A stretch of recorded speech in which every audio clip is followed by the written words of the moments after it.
بسم اللہ الرحمن الرحیم 22واں پارہ 22ویں پارے کی پہلی آیت ہے اور سورہ احزاب کی آیت نمبر 31 ہے۔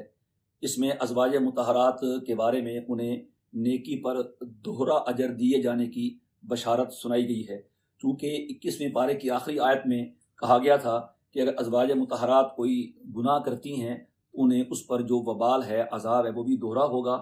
اور یہاں اس پارے کی 22ویں پارے کی پہلی آیت میں یہ فرمایا گیا کہ اگر وہ نیکی کرتی ہیں اور تو اللہ تعالیٰ ان کے لیے رزق کریم بھی تیار کرے گا اور ان کو دوہرا اجر دے گا، یعنی عمدہ رزق دے گا اور دوہرا اجر دے گا۔ مقبولین کے بارے میں یہی طرز عمل ہوتا ہے کہ وہ اچھائی کریں تو ان کا درجہ بھی اور ثواب بھی دگنا ہوتا ہے، اور خدا نخواستہ ان سے کوئی غلطی ہو جائے تو ان کی سزا بھی ڈبل ہوتی ہے۔ اور یہی لفظ خود نبی کریم علیہ الصلوۃ والسلام کے بارے میں بھی فرمائے گئے، اذا لأذقناک ضعف الحیاتی، تو یہ ان کے ازواج مطہرات کے بڑا ہونے کی نشانی ہے۔ آگے آیت نمبر 32 کے شروع میں فرمایا گیا، یا نساء النبی لستن کاحد من النساء ان اتقیتن، اے نبی کی بیویو تم دنیا کی دوسری کسی عورت کی طرح نہیں ہو، یعنی تمہیں جو نسبت ملی ہے وہ بس تمہیں ہی ملی ہے۔ 11 ازواج تھیں، 2 حضور کی زندگی میں فوت ہو گئی، حضرت خدیجہ رضی اللہ تعالی عنہ اور حضرت زینب بنت خزیمہ رضی اللہ عنہ، باقی 9 تھیں۔ تو یہ جو نسبت تمہیں حاصل ہے کہ تم میرے نبی کی حرم ہو، میرے نبی کی عزت ہو، یہ نسبت اور کسی کو نہیں ہے۔ ہاں، اس کے علاوہ کوئی اور وجہ فضیلت ہو، وہ اس کو حاصل ہو تو اس کو وہ فضیلت مل جائے گی، جس طرح حدیث میں ہے حضرت مریم ہیں، حضرت آسیہ ہیں، حضرت فاطمہ رضی اللہ تعالی عنہا ہیں، تو وہ دوسری فضیلتوں کی بنا پہ ان کو یہ مقام ملا ہے کہ ان کو ایک برتری حاصل ہے، لیکن جو ان کو ملا ہے حضور کی بیویوں کو کہ لستن کاحد من النساء، کہ دنیا کی دوسری عورتوں کی طرح تم نہیں ہو، تو یہ صرف آپ کو ملا ہے اور یعنی آپ کے ازواج کو ملا ہے، اور اس نسبت سے ملا ہے، یہ نسبت کسی اور میں نہیں ہے۔ آگے حکم دیا ہے، الفاظ اگرچہ خاص ہیں، حکم عام ہیں، فلا تخضعن بالقول، کہ تم بات کرنے میں نرم لہجہ اختیار نہ کرو۔ عورت کی آواز میں فطری طور پر ایک نرمی ہوتی ہے، نزاکت ہوتی ہے، اور ایک اجنبی کے لیے کشش بھی اس میں پائی جاتی ہے۔ تو عورت اگر اپنے فطری انداز میں اور لب و لہجے میں بات کرتی ہے تو بس اوقات یہ لب و لہجہ غلط گفتگو اور قلبی میلان کا سبب بن سکتا ہے۔ اس لیے عورتوں کو خاص طور پہ کہا گیا کہ جب کسی اجنبی مرد کے ساتھ بات کرنے کی نوبت آ جائے تو بتکلف ایسا لب و لہجہ اختیار کریں جس میں جاذبیت اور کشش نہ ہو، بلکہ کسی حد تک روکھا پن ظاہر ہو، اور انداز گفتگو بھی ایسا نہ ہو کہ کوئی غلط سوچ والا وہ اس طرف غلط میلان نہ کر سکے، اور بات بھی خیر اور بھلائی کی ہو، بات بھی شر کی اور غلط کی نہ ہو۔ یہ اللہ کا حکم ہے اور قرآن کریم میں ہے۔ سورہ احزاب کی آیت نمبر 32 میں ہے، فلا تخضعن بالقول فیطمع الذی فی قلبہ مرض، کہ تم بات میں نرمی نہ کرو تو جس کے دل میں بیماری ہے وہ کوئی طمع کرے۔ ہاں، وقلن قولا معروفا، بات صحیح ہو لیکن لب و لہجہ بھی اس اعتبار سے ہو۔ لیکن آج افسوس کی بات ہے، کیا مسلم اور کیا غیر مسلم، آج کل کتنے کاروبار ہیں جس میں عورت کی آواز کو اور عورت کی شکل کو کمائی کا ذریعہ بنایا جا رہا ہے، اور کتنی کمپنیوں نے اپنے کاروبار چلانے کے لیے عورت کو بٹھایا ہوا ہے۔ یہ قرآن کریم کے اس حکم کی صریح مخالفت ہے۔ اللہ تعالیٰ ہم سب کو اس حکم پہ عمل کرنے کی اور ہماری ماؤں بہنوں بیٹیوں کو اس پہ حکم کرنے کی توفیق عطا فرمائے۔ آگے آیت نمبر 33 میں ہے، وَقَرْنَ فِي بِيُوتِكُنَّ، یہ بتا دیا کہ عورت کا جو اصل کام ہے اور اس کے کام کی جگہ ہے وہ اس کا گھر ہے، وہ گھر رہے۔ قَرْنَ فِي بِيُوتِكُنَّ، اگر نکلنا ہو تو ضرورت سے نکلے، بلا ضرورت نہ نکلے، بے پردہ نہ نکلے، اور نکلے تو بناؤ سنگھار کے ساتھ نہ نکلے، بلکہ با پردہ ہو کے نکلے اور ضرورت کے تحت نکلے۔ یہاں پر فرمایا وَلَا تَبَرَّجْنَا تَبَرُّجَ الْجَاهِلِيَّةِ الْأُولَىٰ، کہ تم ایسے بناؤ سنگھار نہ کرو جو پہلی جاہلیت کے وقت میں کیا کرتی تھیں۔ جاہلیت کے زمانے میں، اسلام سے پہلے کا زمانہ جاہلیت کا زمانہ کہلاتا ہے، عورتیں بے پردہ نکلتی تھیں اور اپنے جسم کی اور اپنے لباس کی نمائش کرتی تھیں، تو اسلام نے اس بے پردگی کو اور اس بے حیائی کو منع کیا ہے، اور لفظ سے بولا ہے کہ پہلے دور جاہلیت کی طرح نہ نکلو، اس سے معلوم ہوتا ہے کہ کوئی بات کا دور جاہلیت بھی ہے جس نے آنا ہے، اور شاید یہی وہ دور جاہلیت ہے جس سے ہم گزر رہے ہیں۔ اس دور کی بے حیائی نے اور بے پردگی نے شاید کہ تاریخ کے پچھلے سارے ریکارڈ توڑ کے رکھ دیے ہیں۔ اس سے یہ ہوا کہ پچھلے دور جاہلیت کی طرح نہ نکلو۔ وَأَقِمْنَا الصَّلَاةَ وَآتِينَا الزَّكَاةَ وَأَطِعْنَا اللَّهَ وَرَسُولَهُ، اور تم نماز قائم کرو، زکوٰۃ دو، اللہ اور اس کے رسول کی فرما برداری کرو۔ پھر ازواج مطہرات کا خاص ذکر آ گیا کہ تمہیں اللہ نے یہ مقام دیا ہے، نسبت بھی اونچی ہے، لہذا تمہارے اعمال بھی اونچے ہونے چاہیے۔ انما یرید اللہ لیذھب عنکم الرجس اہل البیت، کہ اللہ تعالیٰ تم سے گندگی کو دور کرنا چاہتے ہیں۔ اہل بیت سے مراد گھر والے ہوتے ہیں، بیوی بچے، اور ہمارے اردو میں بھی گھر والے بول کے مراد بیوی ہی ہوتی ہے، تو عجیب لوگ ہیں وہ جو گھر والوں سے بیوی کو نکال دیتے ہیں۔ علماء نے لکھا ہے اہل بیت سے مراد بیوی اور بچے ہیں۔ رسول اللہ صلی اللہ علیہ وسلم کی ازواج مطہرات، آپ کی تین صاحبزادے اور 4 صاحبزادیاں اور آپ کی صاحبزادیوں کی اولادیں، یہ سب آپ کے اہل بیت میں سے ہیں۔ اور لیذھب عنکم الرجس، اللہ گندگی دور کرنے، وَیُطَہِّرَکُمْ تَطْہِیرًا، اور تمہیں خوب پاک و صاف کرے۔ یہ گندگی دور کرنا اور خوب پاک و صاف کرنا کیا ہے؟ اس سے مراد نفس کی تہذیب ہے، دل کی صفائی ستھرائی ہے، ظاہر اور باطن کا تزکیہ ہے، اور اس کا وہ اعلیٰ ترین مقام ہے جو انبیاء کرام کے بعد صحابہ کو اور پھر امت کے اولیاء اور صلحاء کو حاصل ہوتا ہے۔ اس مقام سے آدمی انبیاء کرام کی طرح معصوم تو نہیں ہوتا، البتہ محفوظ ہو جاتا ہے کہ یا تو وہ گناہ ہی نہیں کرتا، اگر اس سے کبھی بتقاضۂ بشریت گناہ ہو جائے تو اللہ تعالیٰ آخرت میں اس گناہ کا مؤاخذہ نہیں فرمائیں گے۔ تو یہ اللہ تعالیٰ چاہتے ہیں کہ ہم آپ کا تزکیہ کر دیں اور آپ کو ظاہر و باطن میں پاک و صاف کر دیں۔ اور اہل بیت کا جو مصداق وہ ازواج مطہرات ہیں، اور محاورے بھی اس میں شاہد ہیں۔ پھر ایک حدیث میں ہے کہ آپ علیہ الصلوۃ والسلام نے تطہیر کی چادر ان پہ ڈال دی، اس میں حضرت علی بھی تھے اور حضرت فاطمہ بھی تھیں۔ حضرت فاطمہ تو اولاد میں آ گئی، داماد بھی اولاد میں آ جاتا ہے۔ اس میں جو اگر ازواج شامل نہیں تھیں تو ان کو ضرورت نہیں تھی، اس واسطے کہ اس کو بتانے کی ضرورت نہیں تھی، وہ تو تھی ہی اس میں شامل، اس کا انکار کسی نے کیا نہیں تھا، اس لیے وہ ان حسن و حسین پہ اور حضرت علی پہ اور حضرت فاطمہ رضی اللہ تعالیٰ عنہ پہ آپ نے تطہیر کی چادر ڈالی۔ ازواج کو نکالنا مقصد نہیں تھا، بلکہ اس کی وضاحت تھی کہ اس کی ضرورت نہیں تھی۔ پھر آگے فرمایا آیت نمبر 34 میں، وَاذْكُرْنَ مَا يُتْلَىٰ فِي بُيُوتِكُنَّ مِنْ آيَاتِ اللَّهِ وَالْحِكْمَةِ، کہ تمہارے گھروں میں جو اللہ کی آیتیں اور حکمت کی باتیں ہوتی ہیں اس کی تلاوت کرتی رہو۔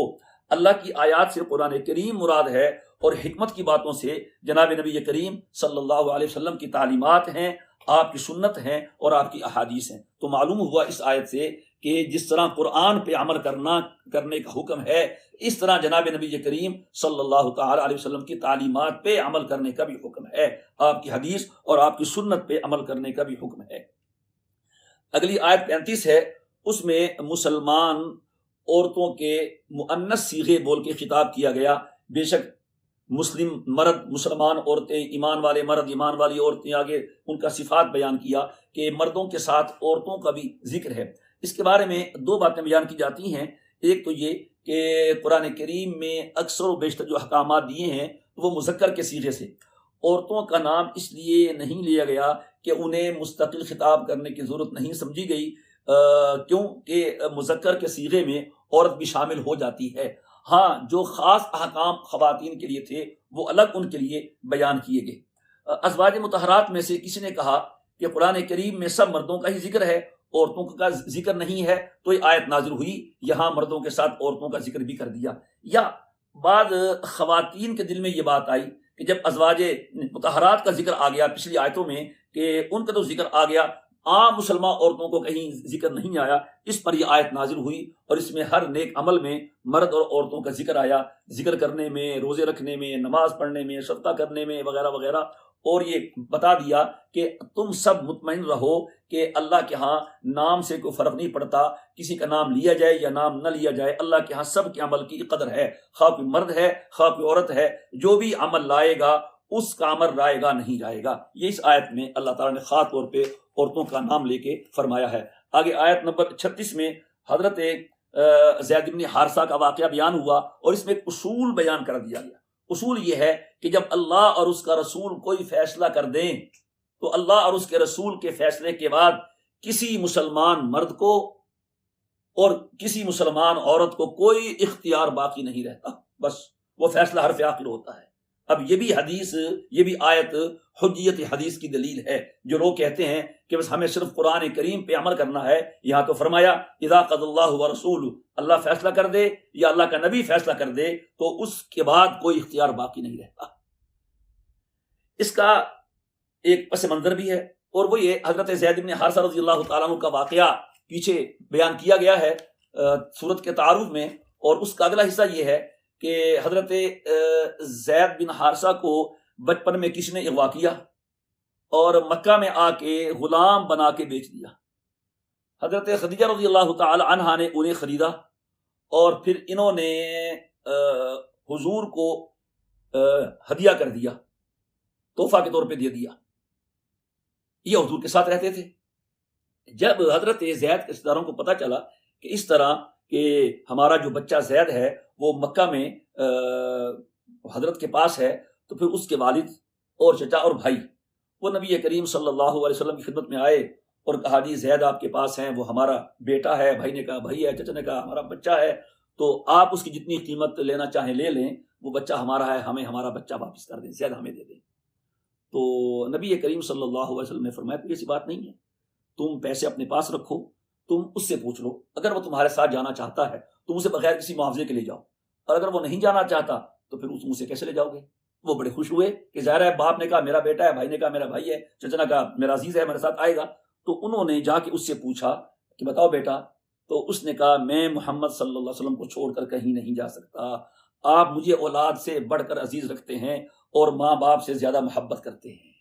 جب آپ نے یہ سنا تو پھر آپ نے خوش ہو کے زید بن حارثہ کو آزاد کر دیا اور پھر اس کو اپنا منہ بولا بیٹا بنا لیا۔ اب ان کا لقب، ان کا نام زید بن حارثہ کی بجائے زید بن محمد بولا جانے لگا۔ پھر اس اگلا جو واقعہ وہ پہلے آ چکا ہے وہ بیان ہوا۔ پھر نبی کریم صلی اللہ علیہ وسلم نے یہ احسان کیا کہ اپنی پھوپھی ذات بہن حضرت زینب رضی اللہ تعالی عنہا کے ہاں ان کے رشتہ کے لیے نکاح کا پیغام بھیجا۔ چونکہ زید پر غلامی کا دھبا لگ چکا تھا، ایک مرتبہ لوگوں نے ان کو بیچ دیا تھا، تو یہ ایک طرح کے غلام ان کو سمجھتے تھے۔ حضرت زینب کے بھائی وغیرہ نے جب یہ آپ کا پیغام سنا تو وہ کہنے لگے یہ زید جو ہے ہمارے جوڑ کا نہیں ہے۔ وہ ان کی ظاہر بات ہے خاندانی شرافت تھی، فوقیت تھی، نبی کریم علیہ الصلوۃ والسلام کی رشتہ داری تھی، تو انہوں نے اس وجہ سے رشتے کو قبول نہیں کیا۔ تو نبی کریم صلی اللہ علیہ وسلم کے اس بھیجنے کے بعد یہی کہا کہ حضرت خاندانی رشتہ نہیں ہے اور یہ بے جوڑ سا رشتہ ہے، لیکن اللہ تعالیٰ نے ایک عمل کروانا تھا، یہ رشتہ کروا کے پھر طلاق دلوانی تھی، پھر حضور سے حضرت زینب کی شادی کروا کے قیامت تک کے لیے عملی طور پر یہ مسئلہ بتانا تھا کہ کوئی منہ بولا بیٹا بنائے اور اس کی بیوی سے پھر نوبت آئے نکاح کرنے کی، تو جس شخص نے کسی کو منہ بولا بیٹا بنایا ہوتا ہے وہ اس کی مطلقہ سے نکاح کر سکتا ہے، وہ اس کی حقیقی بہو نہیں بنتی۔ یہ عملی طور پہ اللہ پاک نے ظاہر کروانا تھا۔ تو پھر اس پر یہ آیت نازل ہوئی حضرت زینب کے خاندان والوں کے لیے کہ جب اللہ اور اس کے رسول نے ایک فیصلہ کر دیا ہے کہ رشتہ ہونا ہے، پھر تم کیوں اس فیصلے کو منظور نہیں کر رہے؟ اب تمہارے لیے کوئی اختیار نہیں ہے کہ تم اس رشتے کو قبول کرو یا قبول نہ کرو۔ چنانچہ جب یہ آیت اتری پھر حضرت زینب کے رشتہ داروں نے، بھائی وغیرہ نے اپنا سر جو ہے وہ مطلب جھکا دیا اور فیصلے کو قبول کر لیا۔ پھر حضرت زینب کا رشتہ حضرت زید سے ہو گیا۔ تو یہ اس بارے میں اتری ہے کہ جب اللہ اور اس کے رسول کوئی فیصلہ کر دیں تو پھر کوئی اختیار نہیں رہتا۔ اگلی اس کے بعد جو اس واقعے کا اگلا حصہ ہے وہ اگلی آیتوں میں آ رہا ہے، وہاں بیان کریں گے۔ پھر آگے اگلی آیت میں، آیت نمبر 37 میں فرمایا اِذْ تَقُولُ لِلَّذِي أَنْعَمَ اللَّهُ عَلَيْهِ وَأَنْعَمْتَ عَلَيْهِ، کہ آپ جب اس شخص سے کہہ رہے تھے کہ جس پہ آپ نے بھی انعام کیا اور اللہ نے بھی انعام کیا، اس شخص یہ حضرت زید بن حارثہ مراد تھے۔ اللہ کا ان پہ انعام کیا تھا کہ اللہ نے ان کو مسلمان بنایا اور نبی کریم علیہ الصلوۃ والسلام کا صحابی بنایا اور سابقین اولین میں شامل کیا، اور نبی کریم علیہ الصلوۃ والسلام کا اس پہ احسان یہ تھا کہ آپ نے اس کو غلامی سے آزاد کیا، اپنا منہ بولا بیٹا بنایا، پھر اپنے خاندان کی لڑکی حضرت زینب سے اس کی شادی کروائی۔ یہ حضور کا اس پہ احسان تھا۔ اس بات کو اللہ تعالیٰ بیان کر رہے ہیں۔ پھر آگے اسی آیت میں ہے وَاتَّقِ اللَّهَ وَتُخْفِي فِي نَفْسِكَ وَاللَّهُ مُبْدِيهِ وَتَخْشَى النَّاسَ کہ تم زید سے کہہ رہے تھے کہ تم ایسے نہ کرو، زینب کو طلاق نہ دو، اور آپ اپنے دل میں چھپا رہے تھے اور لوگوں سے ڈر رہے تھے۔ وہ چھپا یہ رہے تھے کہ اللہ نے آپ کو بتا دیا تھا کہ زینب کو زید نے طلاق دے دینی ہے اور یہ آپ کے نکاح میں آ جانا ہے، پھر بھی آپ اسے کہہ رہے تھے امسک علیک زوجک کہ اس کو اپنے ہاں ٹھہراؤ، طلاق نہ دو، تو آپ لوگوں سے گویا کہ ڈرتے ہوئے کہہ رہے تھے واللہ احق ان تخشی، جبکہ اللہ اس کا زیادہ حقدار ہے کہ اللہ سے ڈرا جائے۔ یہ اس پس منظر میں اللہ تعالیٰ نے یہ آیت نازل فرمائی ہے۔ پھر آگے فلما قضا زید منہا وطرا، اسی آیت کا حصہ ہے جب زید نے اس زینب سے اپنا مقصد پورا کر لیا، یعنی پھر اس کو طلاق دے دی، زوجنا کہا، پھر ہم نے نکاح کر دیا آپ کا اس زینب سے، تاکہ کوئی یہ نہ سمجھے کہ منہ بولے بیٹے کی بیوی سے نکاح نہیں ہو سکتا۔ یہ اس کو اللہ پاک نے بڑا واضح بیان کیا گیا کہ اپنے ذمے لے لیا، زوجنا کہا کہ میرے حبیب یہ نکاح آپ نے نہیں کیا، یہ تو ہم نے کیا ہے، اور اس بدعت کو، جاہلیت کی رسم کو ہمیشہ ہمیشہ کے لیے ختم کرنے کے لیے کیا ہے کہ ایسے ہی کیسے کہ جب کوئی کسی کا منہ بولا بیٹا ہو اور وہ اس کو طلاق دے دے تو جس نے منہ بولا بیٹا بنایا ہوتا ہے وہ اس سے اپنے منہ بولے بیٹے کی مطلقہ سے وہ شادی کر سکتا ہے۔ آیت نمبر 38 میں ما کان علی النبی من حرج فیما فرض اللہ له، یہ ایک اصول بیان فرمایا ہے کہ اللہ تعالیٰ کا ہمیشہ یہی طریقہ رہا ہے کہ سنت اللہ یہی ہے، اللہ کا طریقہ یہ ہے کہ اللہ تعالیٰ کی طرف سے جو کام طے ہو جائے پھر بہر صورت اس کام میں ہونا ہی ہوتا ہے، خواہ کوئی اس کے موافق ہو خواہ کوئی اس کے مخالف ہو، تو جس کام نے ہونا ہے ما کان علی النبی فی الحرج، تو پھر اس کام کے لیے اللہ کے نبی میں حرج کیسے ہو سکتا ہے؟ لہٰذا اللہ نے یہ بات طے کی تھی کہ آپ صلی اللہ علیہ وسلم اپنے منہ بولے بیٹے کی بیوی، مطلقہ بیوی سے نکاح کریں، لہذا وہ نکاح ہو کے رہنا تھا، اس میں نہ کس سے ڈرنے کی ضرورت ہے اور نہ ہی شرمانے کی ضرورت ہے۔ ما کان محمد ابا احد من رجالکم ولکن رسول اللہ وخاتم النبیین وکان اللہ بکل شیء علیما، یہاں نبی کریم علیہ الصلوۃ والسلام کی ختم نبوت کے بارے میں یہ آیت بڑی واضح ہے اور بڑی صاف ہے۔ اس میں پہلے یہ فرمایا ما کان محمد ابا احد من رجالکم کہ محمد صلی اللہ علیہ وسلم تم میں سے کسی مرد کے باپ نہیں ہیں، یعنی کوئی مرد ان کا بیٹا نہیں، لہٰذا زید بن حارثہ ایک مرد ہے تو حضور جب اس کے باپ نہیں تو یہ آپ کا بیٹا نہیں، جب یہ آپ کا بیٹا نہیں تو زینب بنت جہش سے جو آپ نے نکاح کیا ہے وہ منہ بولے بیٹے کی مطلقہ سے کیا ہے، بیٹے کی مطلقہ سے نہیں کیا ہے۔ کیوں؟ یہ کسی مرد کے باپ ہی نہیں ہے، یہ آپ کا حقیقی بیٹا نہیں ہے۔ ہاں، باقی آپ کی اولاد کیا ہے؟ آپ کے 3 بیٹے ہوئے ہیں، حضرت قاسم، حضرت عبداللہ، اور ان کو طیب الطاہر بھی کہا جاتا ہے، اور حضرت ابراہیم، یہ آخر میں ہوئے ہیں۔ اور یہ آپ کے بعضوں نے 5 بیٹے قرار دیے، طیب اور طاہر کو لقب قرار دیا، بعد میں کہ عبداللہ ہی کا نام ہے۔ آپ کے یہ 3 بیٹے یا 5 بیٹے بچپن ہی میں فوت ہو گئے، تو لہٰذا آپ کسی مرد کے باپ نہ ہوئے، چھوٹے بچے کے باپ تو ہوئے، مرد کے باپ نہ ہوئے۔ باقی آپ کی 4 بیٹیاں تھیں، حضرت فاطمہ رضی اللہ تعالی عنہا، حضرت زینب، حضرت ام کلثوم اور حضرت رقیہ رضی اللہ تعالی عنہا، تو یہ آپ ان کے باپ ہیں، لیکن آپ کسی مرد کے باپ نہیں تھے۔ ولیکن رسول اللہ، ہاں آپ اللہ کے رسول ہیں، وخاتم النبیین، اور خاتم النبیین ہیں۔ خاتم اور خاتم اس کے لغوی معنی مہر کے بھی آتے ہیں، انگوٹھی، آخری حصہ، آخری لڑی، آخری کڑی۔ یہ آیت کا یہ حصہ ولیکن رسول اللہ وخاتم النبیین، یہ ختم نبوت کی بڑی واضح اور بہت بڑی دلیل ہے۔ مسئلہ ختم نبوت قرآن و حدیث اور امت کے اجماع سے سمیت سینکڑوں دلائل سے ثابت ہے، اور اس موضوع پر بہت ساری کتابیں علماء امت نے لکھی ہیں، اس میں ان تمام دلائل کو جمع کیا ہے۔ ماننے والے کے لیے ایک دلیل بھی کافی ہوتی ہے، اور نہ ماننے والوں کے لیے پوری کتابوں کی جلدیں بھی کافی نہیں ہوتی ہیں۔ ہمارے پاکستان میں اور اس سے پہلے قادیان ہندوستان میں قادیانی گروہ جو غلام احمد قادیانیوں کو ماننے والا ہے، ان کم بختوں نے اس آیت میں تحریف کی ہے اور اس آیت کا معنی بدل دیا ہے، اور اس کی وجہ سے وہ مرتد قرار پائے ہیں۔ جو آدمی نبی کریم علیہ الصلوۃ والسلام کے بعد کسی بھی نبی کو مانتا ہے وہ خود مدعی نبوت، وہ مرتد ہے، زندیق ہے، اور اس کو نبی ماننے والا اگر وہ اسلام پر پہلے تھا پھر اس نے اس کو نبی مانا تو وہ مرتد بھی ہوگا، زندیق بھی ہوگا۔ اگر وہ پیدائشی نبی کو ماننے والا ہوا، جیسے پیدائشی قادیانی ہوتے ہیں، پھر وہ مرتد تو نہیں ہوگا لیکن کافر اور زندیق ہوگا۔ زندیق کا حکم وہی ہے جو مرتد کا ہے۔ تو یہ آیت ختم نبوت کی بہت بڑی دلیل ہے، ولاکن رسول اللہ و خاتم النبیین۔ آگے آیت نمبر 42 میں ہے، یا ایھا الذین آمنوا اذکروا اللہ ذکرا کثیرا وسبحوہ بکرۃ واصیلا۔ اس میں اللہ تعالیٰ نے ذکر کا حکم دیا ہے کہ اے ایمان والو تم میرا بہت ذکر کرو، یعنی کثرت سے ذکر کرنے کا حکم دیا ہے۔ اور ایک حدیث میں ہے کہ اتنا اللہ کو یاد کرو کہ لوگ تمہیں پاگل کہنے لگیں، تو پاگل ہے، ہر وقت اللہ کرتا رہتا ہے، ٹھیک ہے، اتنا ذکر کرو۔ وسبحوہ بکرۃ واصیلا، کہ صبح کے وقت بھی اور شام کے وقت بھی اس کی تسبیح کرو، اس کی پاکیزگی بیان کرو۔ پھر اللہ تعالیٰ نے حکم دیا ہے کہ نہیں، یہ فرمایا حضور کے بارے میں کہ حضور کی وہ ذات ہے کہ اللہ بھی اس پہ درود بھیجتا ہے اور فرشتے بھی اس پہ درود بھیجتے ہیں۔ اللہ تعالیٰ کا درود بھیجنا تو رحمت بھیجنا ہے، اور فرشتوں کا درود بھیجنا رحمت بھیجنے کی دعا کرنا ہے۔ آگے حکم آ رہا ہے، اس پر مزید بات کریں گے۔ آیت نمبر 45 میں نبی کریم صلی اللہ علیہ وسلم کی اوصاف بیان فرمائے جا رہے ہیں، یا ایھا النبی انا ارسلناک شاہدا ومبشرا ونذیرا، ہم نے آپ کو گواہ بنایا، بشارت دینے والا بنایا اور خبردار کرنے والا بنایا، داعی الی اللہ بنایا اور چمکنے والا چراغ بنایا۔ یہاں جو شاہد ہے یہ گواہ کے معنی میں ہے، یعنی آپ کو اللہ نے گواہ بنایا ہے۔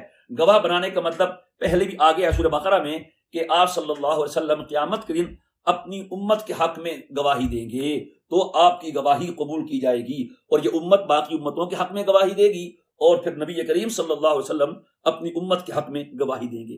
آگے آیت نمبر 47 میں بہت بڑی بات ہے امت کے لیے، فرمایا وبشر المؤمنین بان لهم من اللہ فضلا کبیرا، اے میرے نبی آپ ایمان والوں کو خوشخبری دیں کہ اللہ کے لیے ان کی طرف سے بہت بڑا فضل ہے۔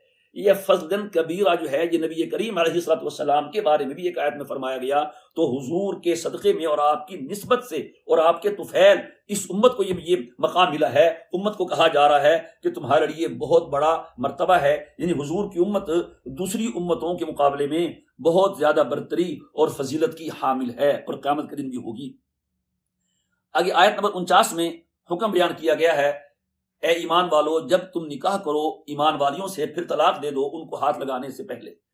عورت کو طلاق دینے کی صورت میں اس کو مہر پورا دینا ہے، آدھا دینا ہے، یا کپڑوں کا جوڑا دینا ہے، وہ مسئلہ بیان کیا۔ اگر تو شوہر نے طلاق دی ہے عورت کو رخصتی کے بعد، یعنی مجامت بھی کر لی، یا خلوت صحیحہ کے بعد۔ خلوت صحیحہ کا مطلب یہ ہے کہ میاں بیوی کو نکاح کے بعد ایسی تنہائی میسر آ جائے، اگر وہ آپس میں ازدواجی تعلق قائم کرنا چاہیں تو کر سکے، کوئی رکاوٹ نہ ہو۔ اگرچہ انہوں نے وہ تعلق قائم نہ کیا ہو، یہ خلوت صحیحہ ہے۔ یہ موقع آ جائے یا خلوت کر لی ہو، مجامت کر لی ہو، اس کے بعد خامد طلاق دے دے تو پھر مرد پر پورا مہر واجب ہو جاتا ہے اور عورت پر عدت واجب ہو جاتی ہے۔ اور اگر مجامت بھی نہیں کی، خلوت صحیحہ بھی نہیں کی، نکاح کے بعد طلاق دے دی، تو پھر دو صورتیں ہیں، اس نکاح میں مہر مقرر کیا تھا یا مہر مقرر نہیں کیا تھا۔ اگر مہر مقرر کیا تھا تو آدھا مہر دینا ہوگا، اگر مہر مقرر نہیں کیا تھا تو اس کو کپڑوں کا جوڑا دینا واجب ہے۔ اس کو متعہ کہا گیا ہے، فمتعوہن، متعہ عربی میں نفع اٹھانے کی چیز کو کہتے ہیں، اس کو پھر کپڑوں کا جوڑا دینا لازم ہوگا۔ آیت میں یہ مسئلہ بیان کیا گیا ہے۔ پھر آیت نمبر 50 ہے، اس میں 2-3 باتیں اہم بیان کی گئی ہیں۔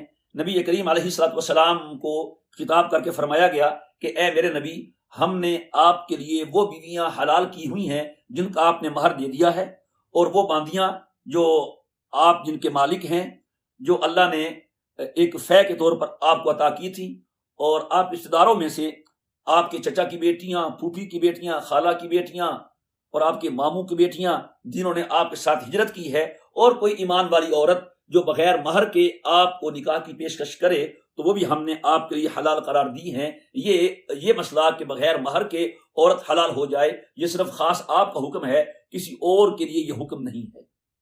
یعنی آپ کی بیویاں جو آپ کے نکاح میں ہیں اور آپ نے ان کا مہر بھی ادا کر دیا ہے، وہ بدستور آپ کی بیویاں ہیں، پہلے بھی تھی اب بھی ہیں، خواہ وہ قریش میں سے ہیں یا غیر قریش میں سے، مہاجر ہیں یا غیر مہاجر ہیں، اور آپ کی باندیاں بھی آپ کے لیے حلال ہیں، اور آئندہ بھی آپ کے لیے آپ کے چچا کی بیٹی، پھوپھی کی بیٹی، ماموں کی بیٹی، خالہ کی بیٹی، ان قریشی عورتیں یہ آپ کے لیے نکاح کے لیے حلال ہیں۔ اور جو عورت آپ کو پیشکش کرے بغیر مہر کے نکاح میں آنے کی، تو آپ کو یہ بھی اختیار ہے کہ آپ اس کی پیشکش کو قبول کر کے اس کو اپنے نکاح میں لے سکتے ہیں، خالصۃ لک من دون المؤمنین، یہ صرف آپ کے لیے ہے، باقی لوگوں کے لیے یہ حکم نہیں ہے۔ اس آیت میں اور اس سے اگلی آیت میں کچھ ایسے احکامات نکاح وغیرہ کے بیان فرمائے گئے ہیں جو جناب نبی کریم صلی اللہ تعالی علیہ وسلم کے ساتھ خاص ہیں اور عام مسلمانوں کے لیے وہ احکام نہیں ہیں۔ نمبر 1، عام مسلمانوں کے لیے زیادہ سے زیادہ ایک وقت میں 4 نکاح کرنے جائز ہیں۔ نبی کریم صلی اللہ علیہ وسلم کے لیے 4 سے زیادہ نکاح کرنا جائز تھا۔ آپ نے 11 نکاح فرمائے، اور جن میں سے 2 بیویاں آپ کی زندگی ہی میں وفات پا گئی تھیں، حضرت خدیجہ رضی اللہ تعالی عنہا اور حضرت زینب بنت خزیمہ رضی اللہ تعالی عنہا۔ 9 ازواج مطہرات آپ کی وفات کے وقت حیات تھیں۔ آپ کی ازواج مطہرات کے اسماء گرامی نکاح کی ترتیب کے مطابق حضرت خدیجہ رضی اللہ تعالی عنہا، حضرت سودا بنت زمعہ رضی اللہ تعالی عنہا، حضرت عائشہ صدیقہ رضی اللہ تعالی عنہا، حضرت حفصہ رضی اللہ تعالی عنہا، حضرت زینب رضی اللہ تعالی عنہا، حضرت ام سلمہ رضی اللہ تعالی عنہا، حضرت زینب بنت جحش رضی اللہ تعالی عنہا، حضرت جویریہ رضی اللہ تعالی عنہا، ام حبیبہ رضی اللہ تعالی عنہا، صفیہ بنت حیی رضی اللہ تعالی عنہا، حضرت میمونہ بنت حارث رضی اللہ تعالی عنہا۔ 11 ازواج مطہرات کے علاوہ آپ کی 3 باندیاں بھی تھیں، حضرت ماریہ قبطیہ، حضرت ریحانہ بنت شمعون اور حضرت نفیسہ رضی اللہ تعالی عنہ۔ رہی یہ بات کہ آپ کو اتنی زیادہ بیویوں کی اجازت کیوں تھی، تعدد ازواج کی حکمت، اس کے اسرار، اس کے رموز، اس کے لیے تفسیر کی اور سیرت کی کتابوں میں مفصل بحث موجود ہے۔ جن حضرات کو اس مسئلے کی ضرورت ہو وہ وہاں مراجعت کر کے مطالعہ کر کے یہ تفصیل معلوم کر سکتے ہیں۔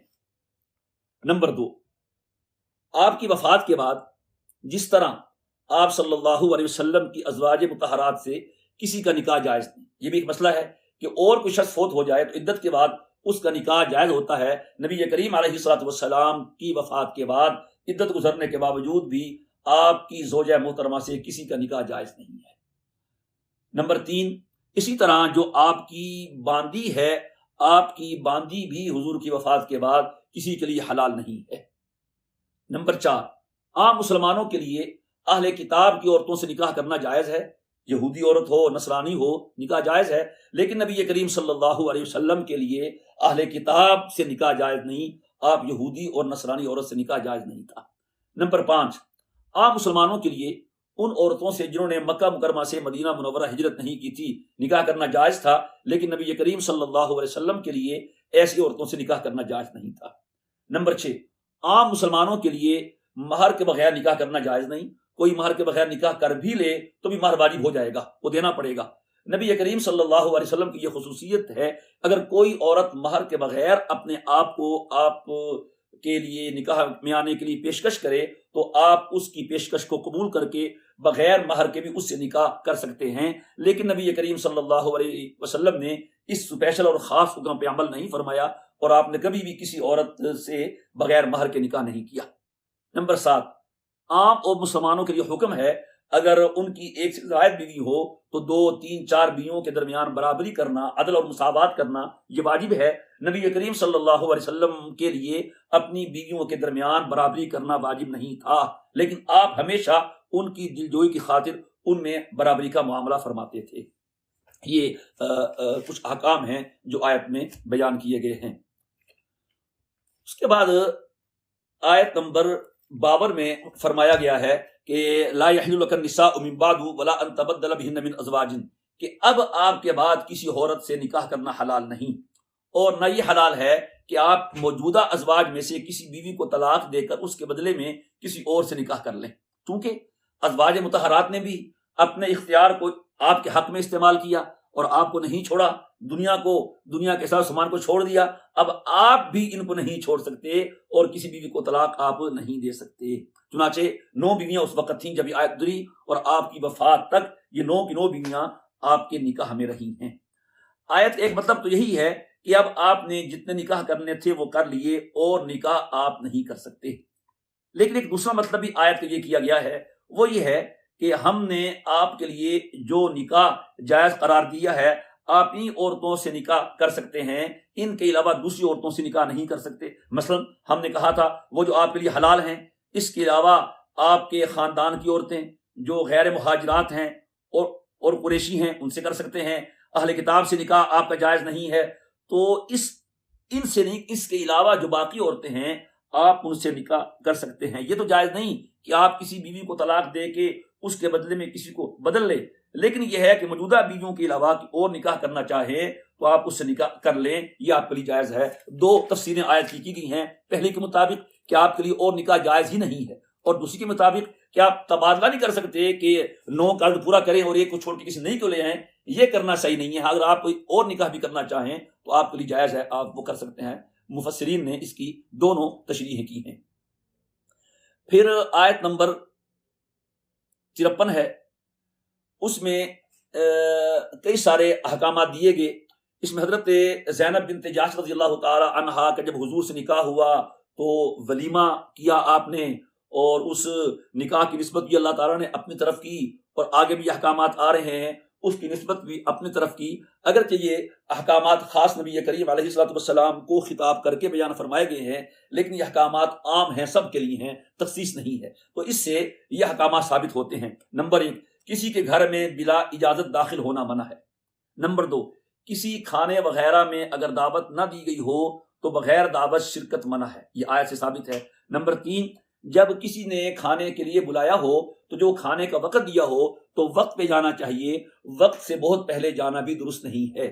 نمبر 4، جب کھانا کھا کے فارغ ہو جائیں تو اس کے بعد واپس آ جانا چاہیے، کھانے کے بعد بلا وجہ وہاں بیٹھ جانا یہ بھی درست نہیں ہے۔ یہ باتیں اس آیت میں بیان فرمائی گئی۔ یہ آخری بات اس وقت ہے جب کہ آپ کا وہاں بیٹھنا میزبان کے لیے تکلیف دہ ہوتا ہو۔ اگر میزبان خود چاہے کہ آپ اس کے پاس بیٹھیں، ٹھہریں، کچھ وقت اور گزاریں، وہ کہ یار ہم نے کھانے کے لیے تھوڑی بلایا تھا، ہم نے تو بیٹھنا تھا، کوئی گپ شپ کرنی تھی، تو جو آپ کے بیٹھنے سے خوش ہو تو وہاں اس کے لیے یہ حکم نہیں ہے۔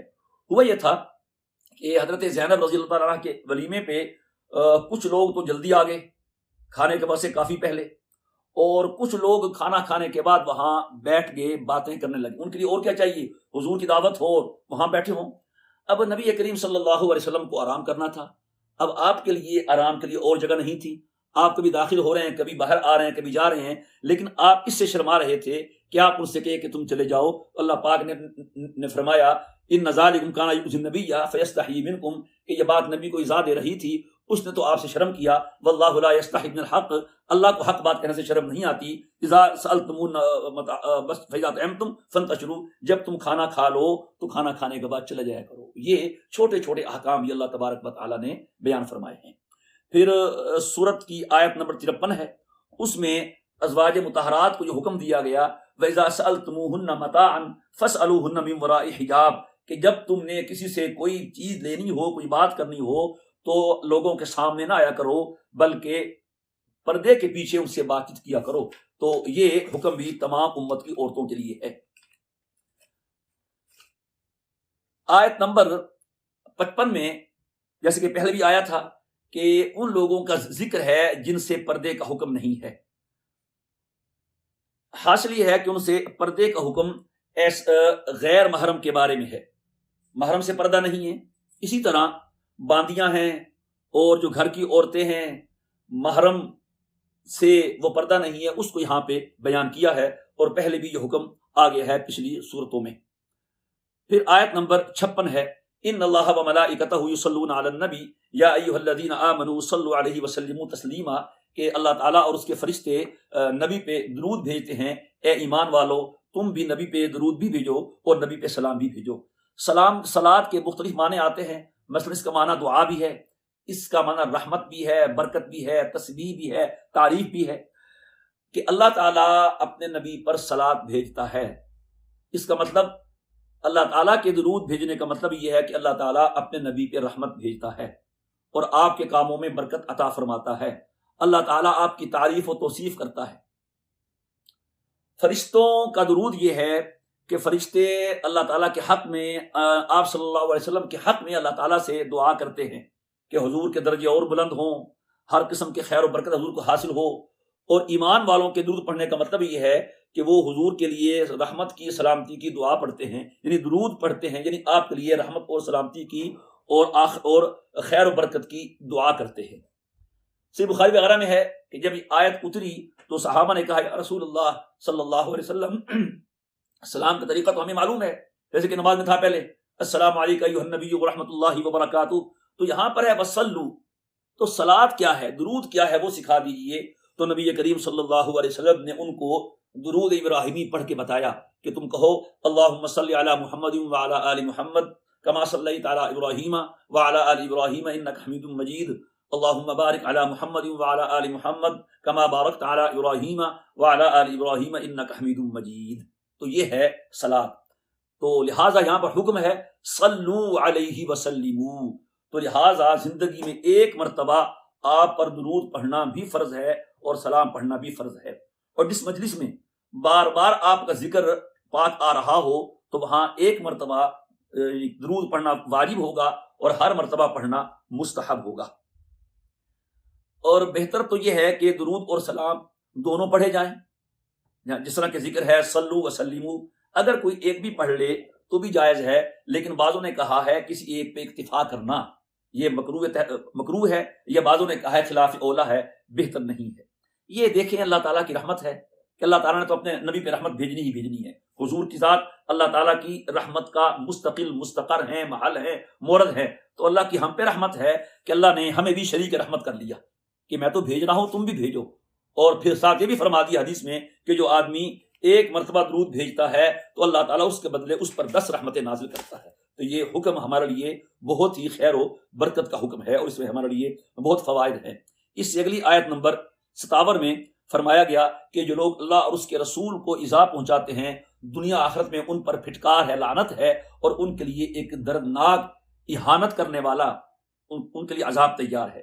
یہ بھی منافقین کے بارے میں ہے کہ جو آدمی اللہ اور اس کے رسول کو ناراض کرے گا تو یہ وعید ہے، اور جو منافق نہیں ہوگا یہ کام کرے گا تو وہ بھی اس وعید کا مستحق ہوگا۔ اگلی آیت میں یہی بات عام مومنوں کے بارے میں بھی کہی گئی ہے کہ جو لوگ مسلمان مردوں اور مسلمان عورتوں کو تکلیف پہنچاتے ہیں تو وہ بہت بڑا بہتان اٹھاتے ہیں اور بہت بڑا گناہ کا کام کرتے ہیں۔ اس آیت میں یہ اپنا پس منظر بیان کیا جاتا ہے کہ منافقوں کی عادت تھی کہ وہ راہ گزر عورتوں کو تنگ کرتے تھے، اور پوچھنے پر کہتے اچھا ہم سمجھا کہ تم باندھی تھی، کیونکہ باندھی کا پردہ نہیں ہوتا، تو اس واسطے پھر اگلی آیت اتاری اور حکم دے دیا کہ مسلمان عورتوں کو اور اپنی بیویوں کو یہ کہہ دیں کہ اپنے اوپر بڑی چادر لے لیں تاکہ انہیں پہچانا نہ جائے اور ان کو کوئی ایذا نہ پہنچائے۔ پھر جب یہ آیت اتری پھر تمام خواتین اسلام جب نکلتی تو بڑی چادر اپنے اوپر اوڑھ لیتی اور رستہ دیکھنے کے لیے اپنی ایک آنکھ کھلی رکھتی تھیں تاکہ ان کو رستہ نظر آئے، اور باقی اپنا چہرہ اور سارا وجود اپنا جسم وہ اس کپڑے کی چادر میں ڈھانپ لیتی تھی۔ پھر اگلی آیات میں 60، 61، 62 میں منافقوں کی حالت کو بیان کیا گیا ہے اور ان کے لیے بڑی وعیدیں بیان کی گئی ہیں، لعنت کا مستحق قرار دیا گیا ہے کہ یہ مدینہ میں جھوٹی خبریں پھیلاتے تھے۔ منافقین بھی تھے، یہود مدینہ بھی تھے، تو یہود تو جلا وطن ہو گئے تھے تو منافقین ہوں گے، تو یا اس کے بعد انہوں نے اس سے توبہ کر لی، جو سزا یہاں پر ذکر کی گئی ہے وہ پھر ان پہ بعد میں لاگو نہیں کی گئی۔ پھر اگلی آیت میں قیامت کا ذکر ہے۔ وہ لوگ کہتے تھے کہ کب سے آپ کہہ رہے ہیں قیامت قیامت، آ تو رہی نہیں، قیامت کب آئے گی؟ تو اس میں کہا جا رہا ہے وَمَا يُدْرِيكَ لَعَلَّ السَّاعَةَ تَكُونُ قَرِيبًا إِنَّمَا عِلْمُهَا عِندَ اللَّهِ، کہ قیامت کا علم اللہ کے پاس ہے اور قیامت شاید آتی ہی ہوگی۔ یعنی مقصد یہ ہے کہ تم اس چیز کو چھوڑو، کب آئے گی تم کرنے کا کام کرو، تمہارا مقصد پوچھنے سے حل نہیں ہوگا، بلکہ تم تیاری کرو، جب آ جائے گی تو پھر قیامت تمہیں کوئی مہلت نہیں دے گی۔ اگلی آیات میں جو کافر تمنا کریں گے اس کو ذکر کیا ہے کہ کاش ہم ربنا اطعنا سادتنا وکبراءنا، اے اللہ ہم نے اپنے سرداروں کی بات کی، ہم نے بڑوں کی بات مانی، انہوں نے ہمیں گمراہ کیا، کاش ہم اللہ کی بات مانتے، اللہ کے رسول کی بات مانتے۔ آخرت میں وہ یہ تمنائیں کریں گے، آرزویں کریں گے، اور ظاہر بات ہے آخرت میں ان کی تمنا اور آرزو یہ پوری نہیں ہوگی۔ اگر ابھی کوئی فائدہ اٹھانا چاہے تو اس کے پاس وقت ہے، مہلت ہے، وہ فائدہ اٹھا لے۔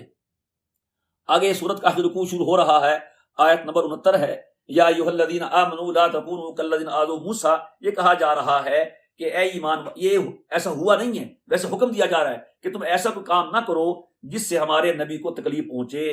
ہمارے نبی کا ہمارے ہاں بڑا اونچا مقام ہے، بڑی حیثیت ہے، بڑی وجاہت ہے. جیسا کہ لوگوں نے موسیٰ علیہ السلام کو ایذا کی تھی تو اللہ نے ان کو بری کیا تھا، تو لہٰذا ہمارے ہاں ان کا مقام بھی بہت زیادہ ہے. ایسا کوئی کام نہ کرنا کہ ہمارے ان نبی کو ایذا پہنچے. بنی اسرائیل نے موسیٰ علیہ السلام کو کیا ایذا دی تھی؟ وہ تو بنی اسرائیل تھے، ایذا پہنچانا ان کا کام تھا.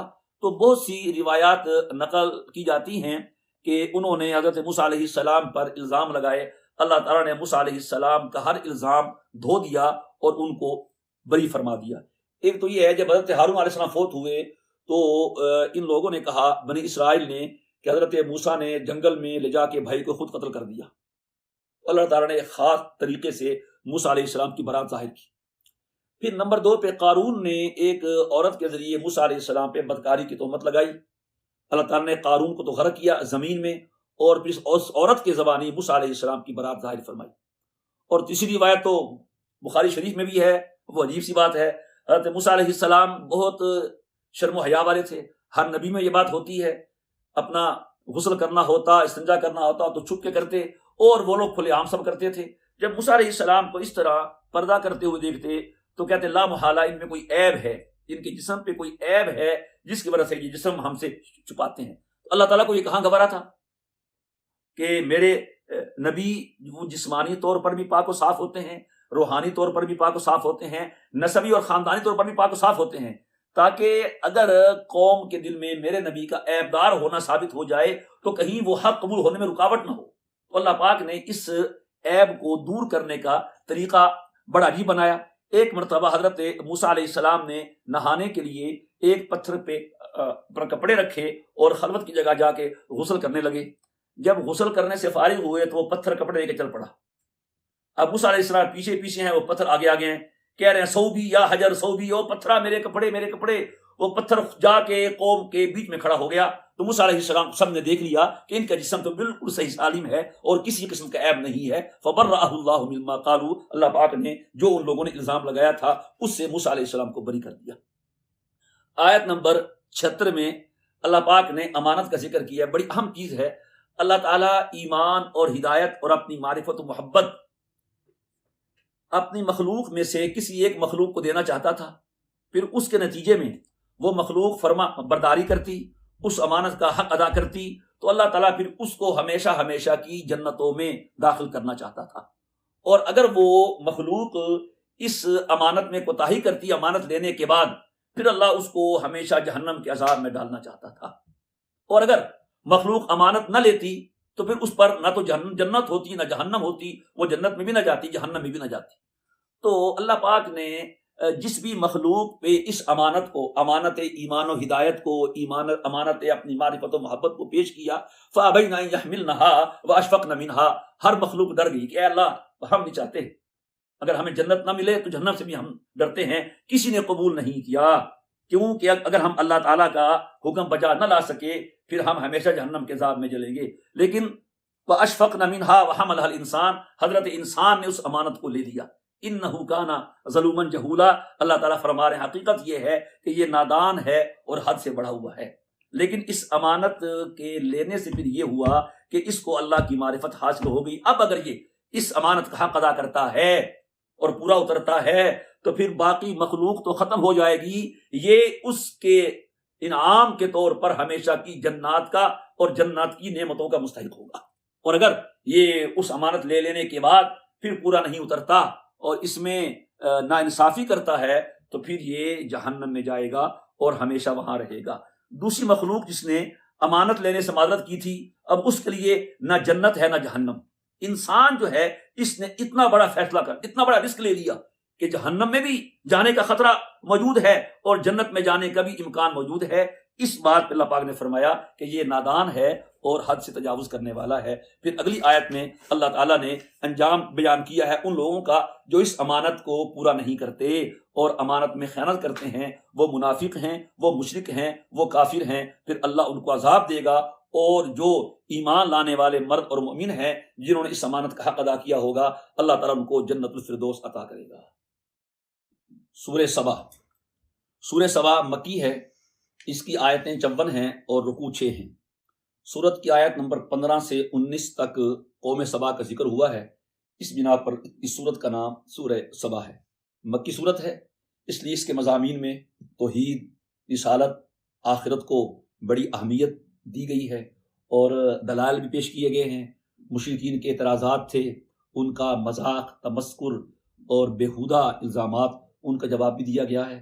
اس صورت میں خاص طور پہ انتہائی ناصحانہ، داعیانہ اور فکر انگیز انداز سے خطاب کیا گیا ہے تاکہ ہماری بات سننے والا وہ حق کی طرف آ جائے، حق کی طرف آ جائے۔ قوم سبا کا تذکرہ کیا گیا ہے عبرت کے طور پہ، اور عبرت یہی ہے کہ جس قوم کو ہم خوشحالی سے نوازیں پھر وہ اللہ کی نعمتوں پہ اترائے اور شکر نہ کرے، پھر اس کا حال وہی ہوتا ہے جو قوم سبا کا ہوا ہے۔ قوم سبا کو اللہ نے بہت سی نعمتوں سے نوازا آ رہا ہے صورت میں، اور اس نے شکر کی بجائے ناشکری کی، شرک کیا، اللہ تعالیٰ کی نافرمانی کی۔ پھر اللہ نے ان پہ ایسا عذاب نازل کیا کہ قوم سبا کا جو نام ہے ایک افسانہ بن گیا۔ لوگ کہتے تھے کہ وہ اس طرح بکھر گیا جس طرح قوم سبا بکھری تھی، تو وہ افسانہ اور نام بن کے رہ گئی۔ اس میں عقل والوں کے لیے عبرت ہے، نصیحت ہے کہ جب نہ ماننے والوں پر اللہ تعالیٰ کا عذاب آتا ہے تو ان کا مال، ان کی دولت، ان کی حکومت، ان کا اقتدار، کوئی چیز بھی ان کو اللہ سے نہیں بچا سکتی۔ لہذا اے مشرکین مکہ، ابھی بھی وقت ہے، اپنی ضد چھوڑو، ہٹ دھرمی چھوڑو، تم بھی ان قوموں کے انجام سے عبرت حاصل کرو۔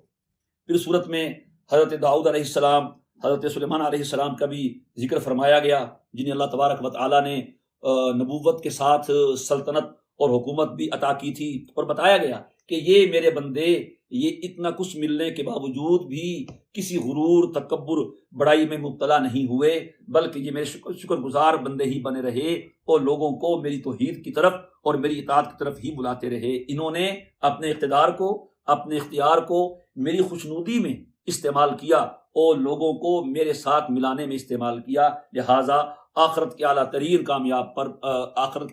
کامیابیوں پہ فائز ہوئے اور دنیا کی کامیابی بھی ان لوگوں نے حاصل کی۔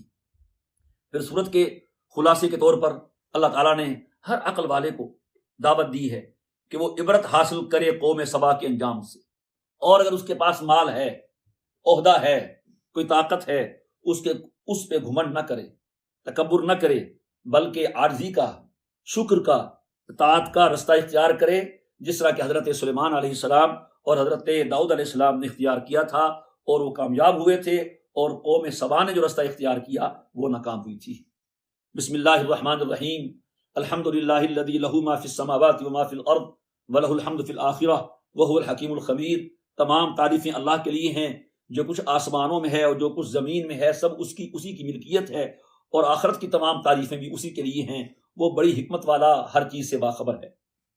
اس پہلی آیت میں اور دوسری آیت میں بتایا گیا کہ کوئی چھوٹی سے چھوٹی چیز اور بڑی سے بڑی چیز اللہ کے علم سے باہر نہیں ہے، حتیٰ کہ زمین کے اندر رہنے والے کیڑے مکوڑے اور زمین کے اندر اگانے کے لیے ڈالے جانے والے بیج، بارش کے قطرے، مردہ کی لاش، اور زمین سے جو کھیتی، سبزہ، معدنیات نکلتی ہے، یہ ساری چیزیں چھوٹی بڑی جو ہم سمجھ ہی نہیں سکتے، یہ ساری کی ساری اللہ تعالیٰ کے علم میں ہے۔ جب اللہ تعالیٰ کے علم میں ہے تو پھر اس کے لیے قیامت برپا کرنا کوئی مشکل نہیں۔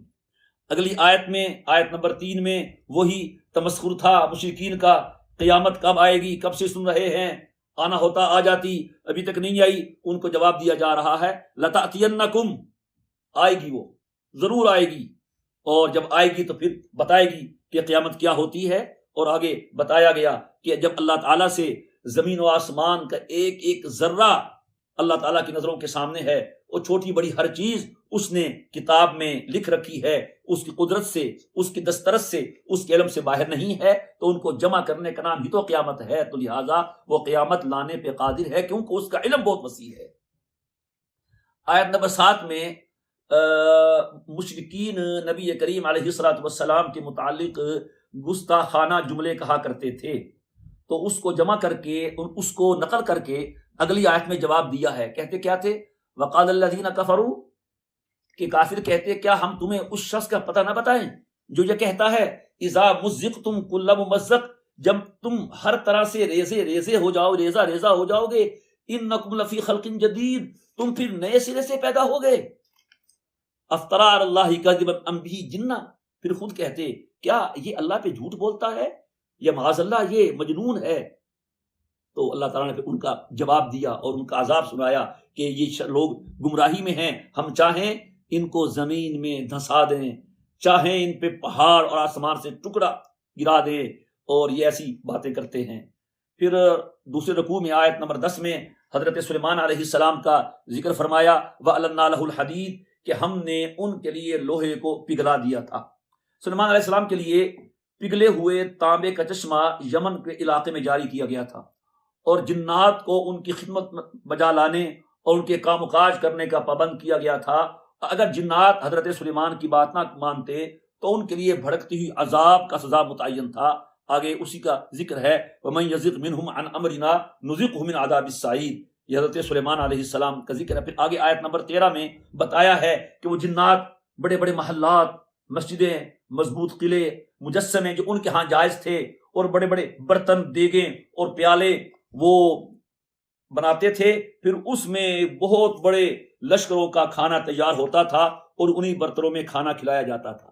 پھر آگے آیت نمبر 14 میں آخری میں اللہ پاک فرماتے ہیں، اعملوا آل داؤد شکرا وقلیل من عبادی الشکور، اے آل داؤد تم شکر کرو، میں تمہیں کتنا نوازا۔ پھر آگے شکوے کے طور پہ فرمایا کہ بہت کم ہیں جو میرا شکر ادا کرنے والے ہیں، اور یہ حقیقت ہے، دیکھا جائے تو انسان بہت ناشکرہ واقع ہوا ہے۔ اللہ تعالیٰ کی جتنی نعمتیں اس پہ برستی رہتی ہیں 24 گھنٹے، اگر یہ ہر وقت بھی اس کا شکر ادا کرے تو بھی اس کا شکر کا حق ادا نہیں ہوتا۔ آیت نمبر 14 میں واقعہ بیان کیا، حضرت داؤد علیہ السلام نے بیت المقدس کی تعمیر کا کام شروع کروایا، اور حضرت سلیمان علیہ السلام نے اس کی تکمیل کروائی، اور جنات کو اس کی تکمیل پر مأمور فرمایا۔ جب حضرت سلیمان علیہ السلام کو اللہ تعالیٰ کی طرف سے یہ بتایا گیا کہ اب تمہاری موت کا وقت قریب ہے، تو انہوں نے اس خدشہ سے کہ اگر میری موت آ گئی جنات تو بھاگ جائیں گے، اتنا مشکل کام کر رہے ہیں تو میرے ڈر سے کر رہے ہیں۔ اللہ نے ان کو سلیمان علیہ السلام کو کنٹرول دیا تھا، ان پہ سزا کا بھی حق دیا تھا، تو انہوں نے یہ طریقہ اختیار کیا کہ ایک شفاف شیشے سے بنا ہوا ایک کیبن سا بنایا عبادت کے لیے، اور اس میں کھڑے ہو گئے جیسا کہ نماز پڑھ رہے ہوں، اور ایک لاٹھی کا سہارا لے لیا۔ اب لاٹھی کے سہارے کھڑے ہیں، اس دوران حضرت سلیمان علیہ السلام کی روح پرواز کر گئی۔ اب روح پرواز کر گئی لیکن لاٹھی کا سہارا تھا تو جسم گرا نہیں، تو وہ جنات سمجھتے رہے کہ ابھی تو یہ کھڑے ہیں، اور پورا سال ایسے اس طرح کھڑے رہے، کیونکہ جنات کے لیے اس طرح کھڑے ہونا مشکل نہیں تھا، تو وہ سمجھ رہے کہ یہ بھی ایسے ہی کھڑے ہیں۔ تو اس دوران جب سال پورا ہوا تو بیت المقدس کی تعمیر بھی مکمل ہو گئی، اب کام پورا ہو گیا، تو پھر اللہ کے حکم سے لاٹھی کو کیڑا لگا، دیمک لگا دیا گھننے، اور دیمک کی وجہ سے وہ لکڑی ٹوٹی تو سلیمان علیہ السلام گر پڑے۔ فلما خر تبینت الجن، جب حضرت سلیمان علیہ السلام گرے اب جنوں کو معلوم ہوا کہ اللہ کے سوا کوئی غیب نہیں جانتا۔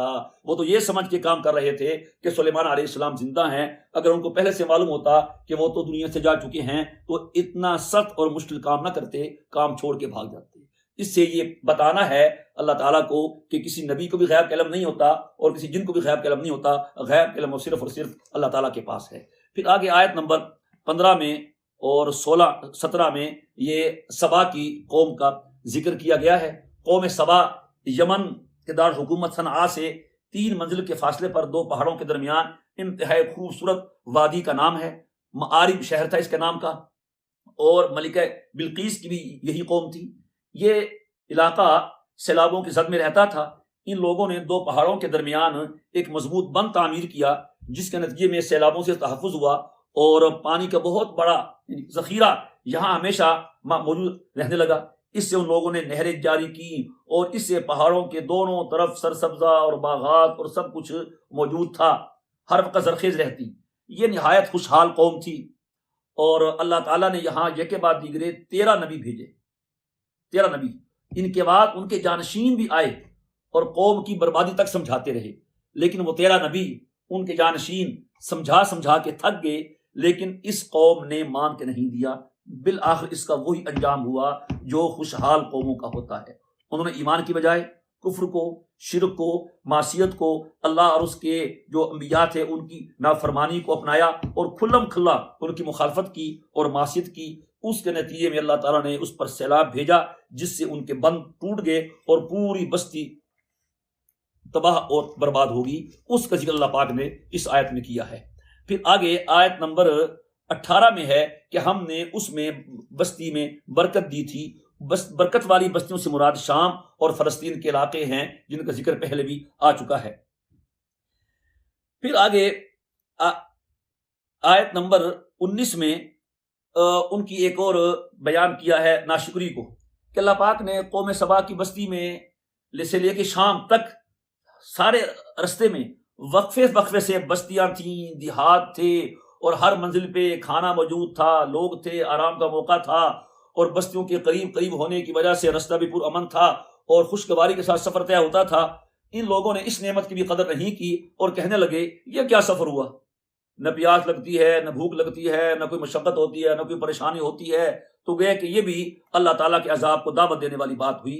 پھر اس میں یہ ہوا کہ اللہ تعالیٰ نے ان کو عذاب دیا اور عذاب کے آنے پر معارف میں رہنے والے بہت سے لوگ ہلاک ہو گئے اور کچھ بچے وہ تتر بتر ہو گئے، کوئی دائیں چلا گیا، کوئی بائیں چلا گیا، متفرق ہو گئے. ان کی ویرانی پر عربی کا محاورہ مشہور ہو گیا تفرقو ایادا سبا، کہ جس طرح سبا کے خوشحال لوگ تتر بتر ہو گئے تھے، فلاں لوگ اسی طرح تتر بتر ہو گئے. اس طرح پھر یہ مثال بن گئی.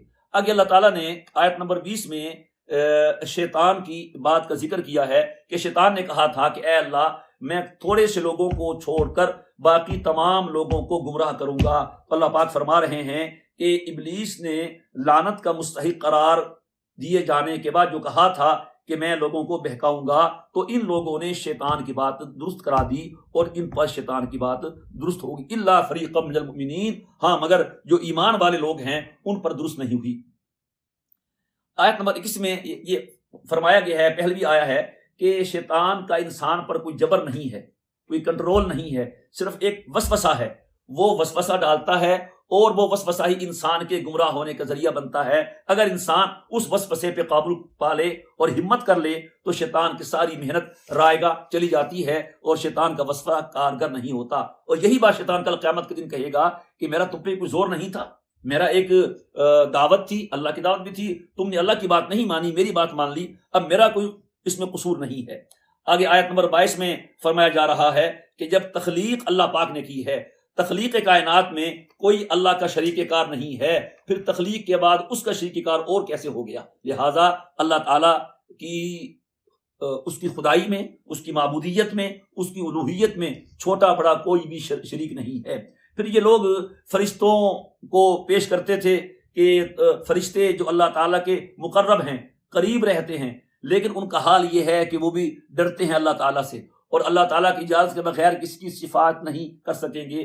جب فرشتوں کا یہ حال ہے تو اور کون ہے جو اللہ تعالیٰ کے آگے سفارش کر سکے؟ گویا کہ یہ کہہ کے یہ بتانا ہے کہ تم جو اللہ کے ساتھ شریک ٹھہراتے ہو تو کسی طرح کوئی بھی اللہ کا شریک نہیں ہے. جو فرشتے ہیں وہ اس سے ڈرتے ہیں اور اللہ کی منشا کے بغیر وہ کسی کے بارے میں بات بھی نہیں کریں گے. پھر رکوع کی آخری آیت ہے، پھر وہی قیامت کے بارے میں بات ہے. متى هذا الوعد ان کنتم صادقین، کب آئے گی قیامت، کب آئے گی؟ تو اس میں یہی کہا گیا ہے کہ جب آئے گی تو پھر آ جائے گی.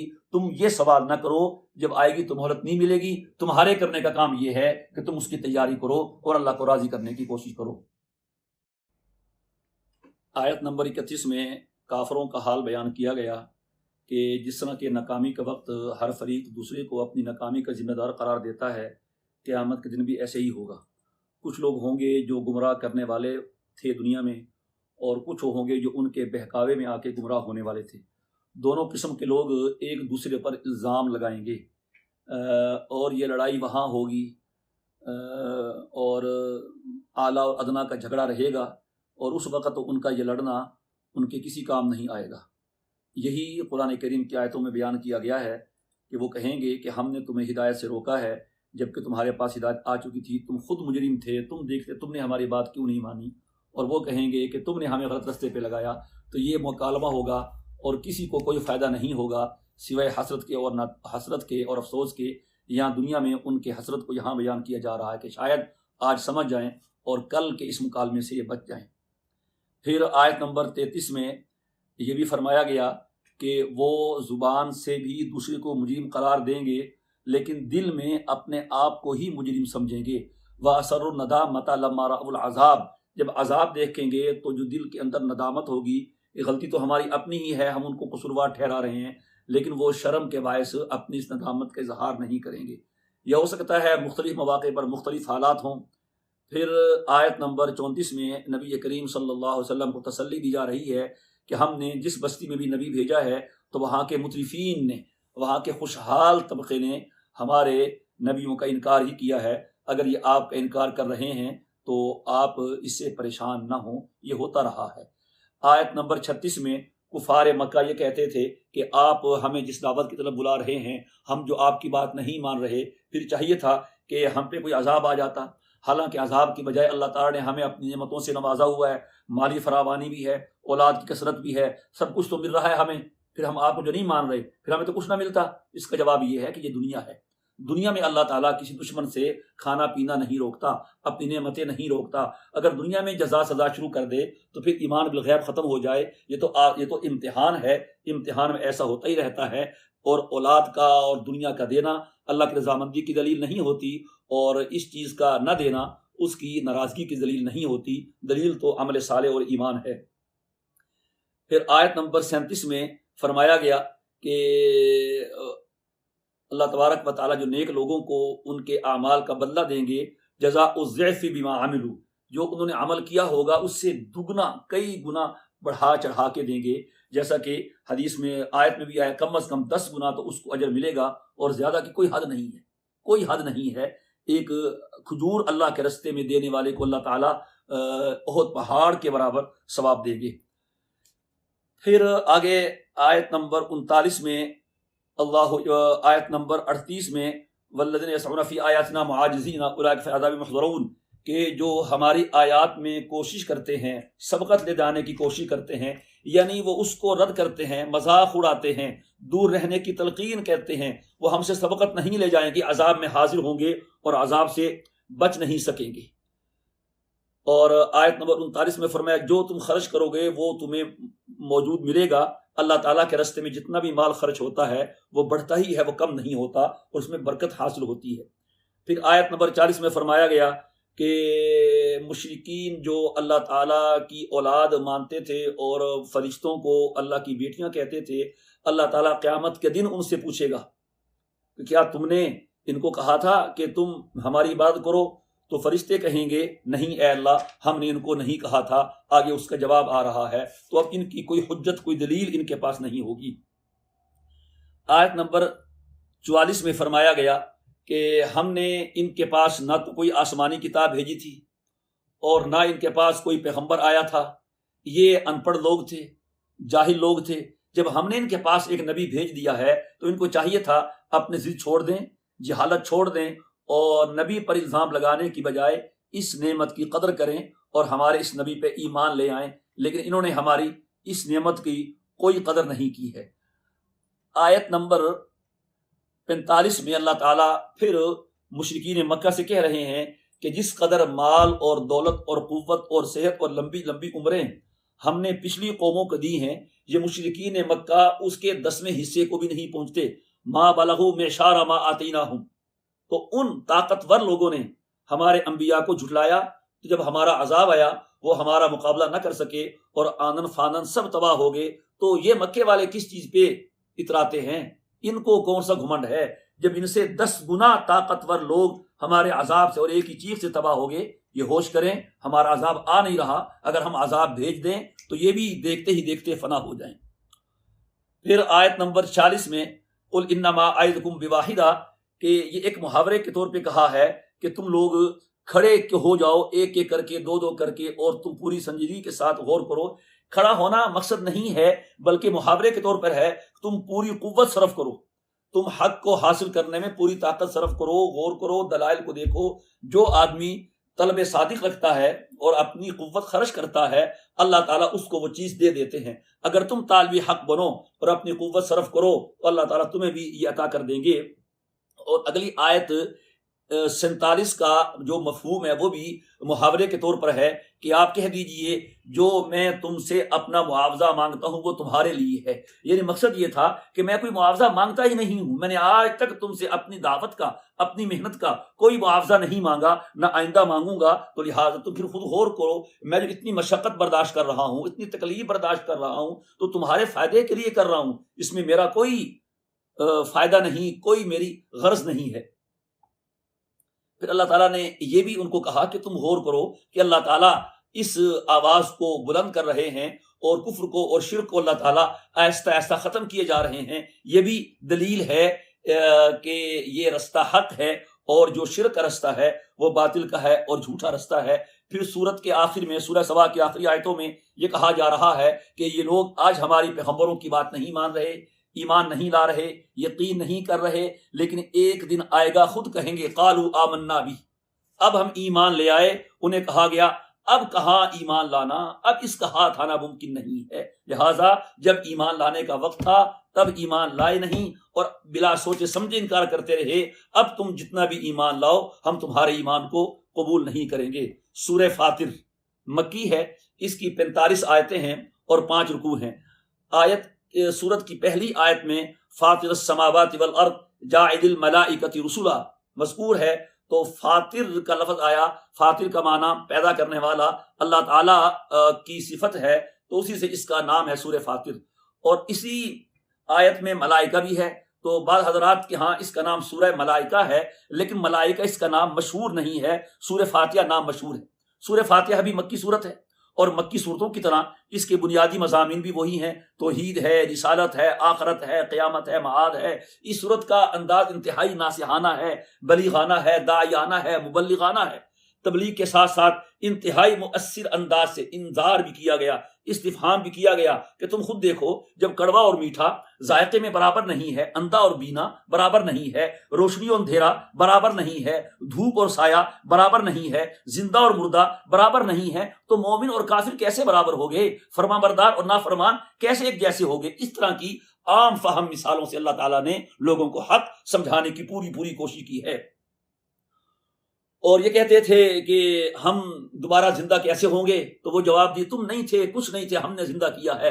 جب ہم نے زندہ کیا ہے کچھ نہ ہونے کے باوجود، اب تو ہو گئے ہو، اب ہمارے لیے زندہ کرنا کوئی مشکل نہیں ہے.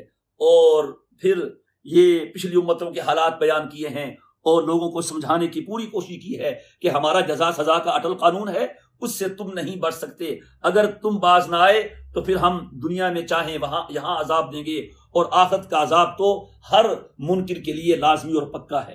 نبی کریم صلی اللہ علیہ وسلم کو تسلی بھی دی گئی ہے، کیونکہ بار بار انکار سے آپ کو رنج ہوتا تھا، افسردگی ہوتی تھی، تو اللہ نے آیات میں حضور کو تسلی بھی دی ہے.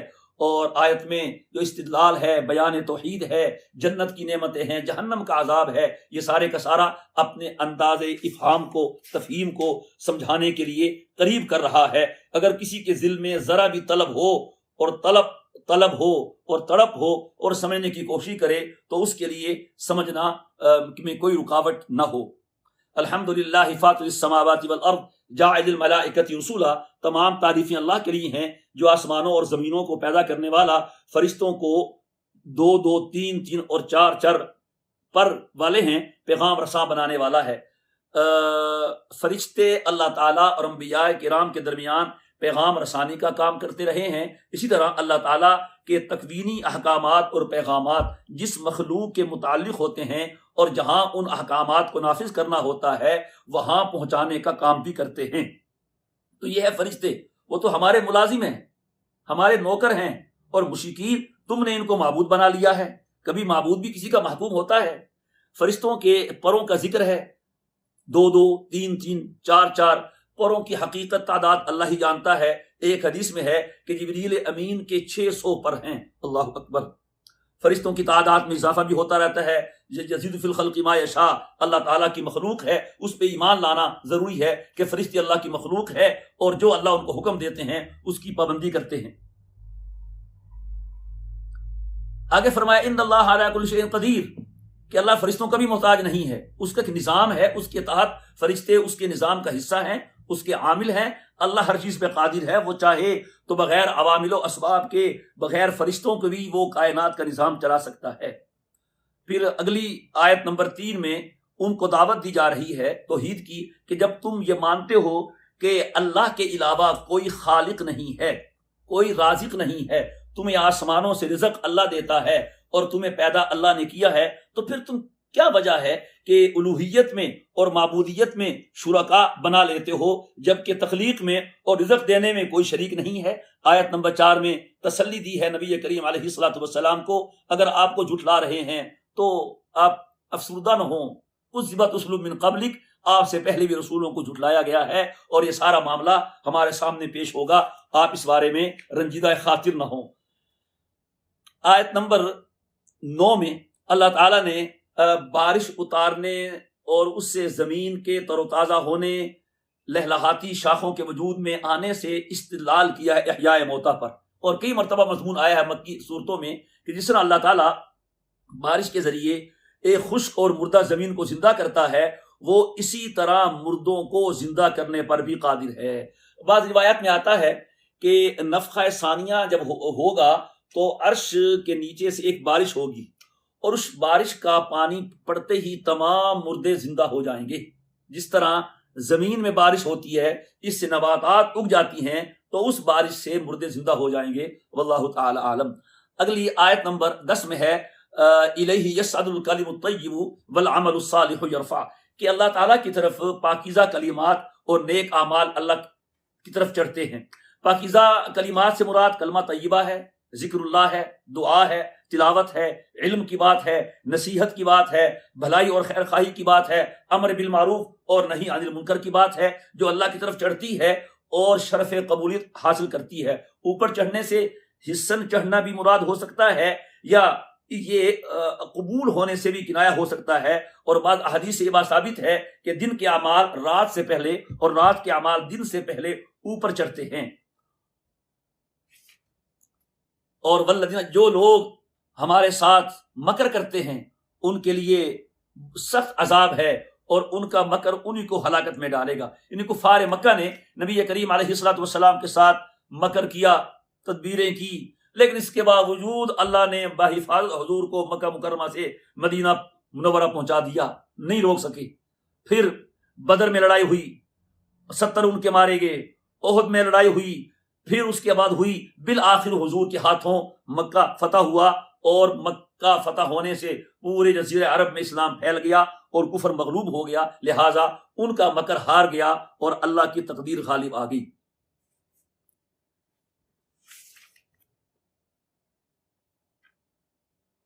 آیت نمبر 18 میں لا تزر وازرۃ وزر اخری، یہ کہا جا رہا ہے کہ کوئی بھی کسی کے کام نہیں آئے گا. قیامت کے دن نہ کوئی کسی کو اپنی نیکی دے گا، نہ کسی کا گناہ سر لے گا. کوئی کسی کا کتنا عزیز ہی کیوں نہ ہو، کوئی کسی کے کام نہیں آئے گا. جب آخرت میں کوئی کسی کے کام نہیں آئے گا تو لہٰذا ہر انسان کو چاہیے کہ وہ اپنی فکر خود کرے. لا یحمل ولو کان ذا قربى، اگر کہ کسی کا کتنا عزیز تر کیوں نہ ہو. آج ہر کوئی کسی کو خون دینے کے لیے تیار ہو جاتا ہے، گردہ دینے کے لیے تیار ہو جاتا ہے، امداد کرنے کے لیے تیار ہو جاتا ہے، چلو یا میرا بھائی ہے، میرا فلاں ہے. لیکن اللہ تعالیٰ کہہ رہے ہیں کہ قیامت کے دن کوئی ایک نیکی دینے کو تیار نہیں ہوگا اور ایک گناہ کسی کا اپنے سر لینے کو تیار نہیں ہوگا. پھر اگلی آیت میں فرمایا ومن تزکا فانما یتزکا لنفسی، کہ آپ ڈرا رہے ہیں اللہ تعالیٰ سے، نماز کا حکم دے رہے ہیں اور اللہ کی توحید کا درس دے رہے ہیں. اس جو شخص آپ کی بات کو مانتا ہے اور آپ کی دعوت کو قبول کرتا ہے تو وہ اپنا ہی فائدہ کرتا ہے، آپ پہ کسی کا کوئی احسان نہیں ہے. آیت نمبر 19، 20، 21، 22 وغیرہ میں یہ سمجھایا ہے مثال دے کر کہ اندھا اور بینا اور روشنی اور اندھیرا، سایہ اور دھوپ، زندہ اور مردہ برابر نہیں ہیں، تو اسی طرح فرمانبردار اور نافرمان بھی برابر نہیں ہیں.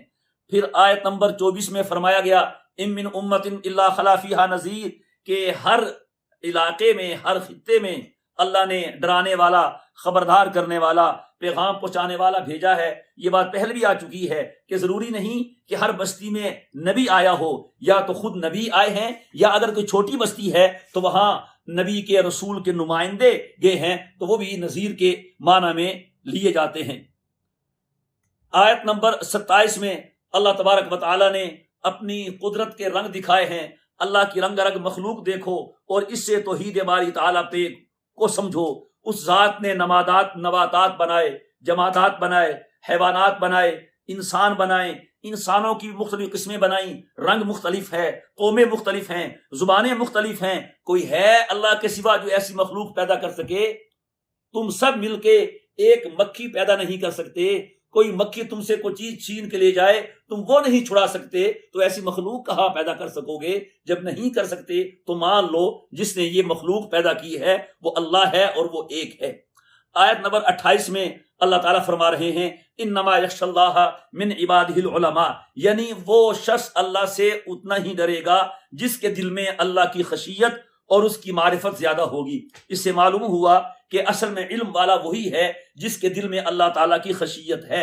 اگر ظاہری علم ہے لیکن اللہ کی خشیت نہیں ہے تو وہ صرف معلومات ہی ہو سکتی ہیں۔ علم جب آتا ہے تو اللہ تعالیٰ کی عظمت کو، اس کی محبت کو اور اس کی خشیت کو لے کے آتا ہے۔ اس میں علماء کے لیے بھی ایک بہت بڑی نصیحت ہے کہ اگر ہم نے دیکھنا ہے ہمارے اندر علم کتنا ہے، ہم خشیت الہی دیکھ لیں، ہمارے اندر اللہ کا ڈر کتنا ہے، اللہ کے عذاب کا ڈر کتنا ہے، اللہ کا خوف کتنا ہے۔ جتنا اللہ کا خوف ہوگا سمجھیں کہ اتنا ہمارے اندر علم ہے۔ آیت نمبر 32 میں اللہ تعالیٰ نے فرمایا کہ جن کو ہم نے علم دیا ہے، صاحب ایمان بنایا ہے، اور پھر اس کے بعد ہم نے ان کو کتاب کا علم دیا ہے، تو ان کی 3 قسمیں بن جاتی ہیں۔ جن لوگوں کو کتاب اللہ کا وارث بنایا اور علم سے نوازا، ایمان سے نوازا، 3 قسمیں بیان کی۔ پہلی منہم ظالم لنفسی، وہ ہیں کہ صاحب ایمان ہونے کے ساتھ ساتھ گناہ بھی کرتے ہیں۔ یہ وہ ظلم نہیں جو ظلم عظیم شرک والا، یہ گناہ کے معنی میں ظلم ہے۔ دوسرا منہم مقتصد، کہ جو میانہ روی اختیار کرتے ہیں، یعنی گناہوں سے بچنے کی پوری کوشش کرتے ہیں اور اونچے درجے کے بزرگ یا ولی نہیں، بس میانہ رو ہیں، درمیانی چال چلنے والے ہیں۔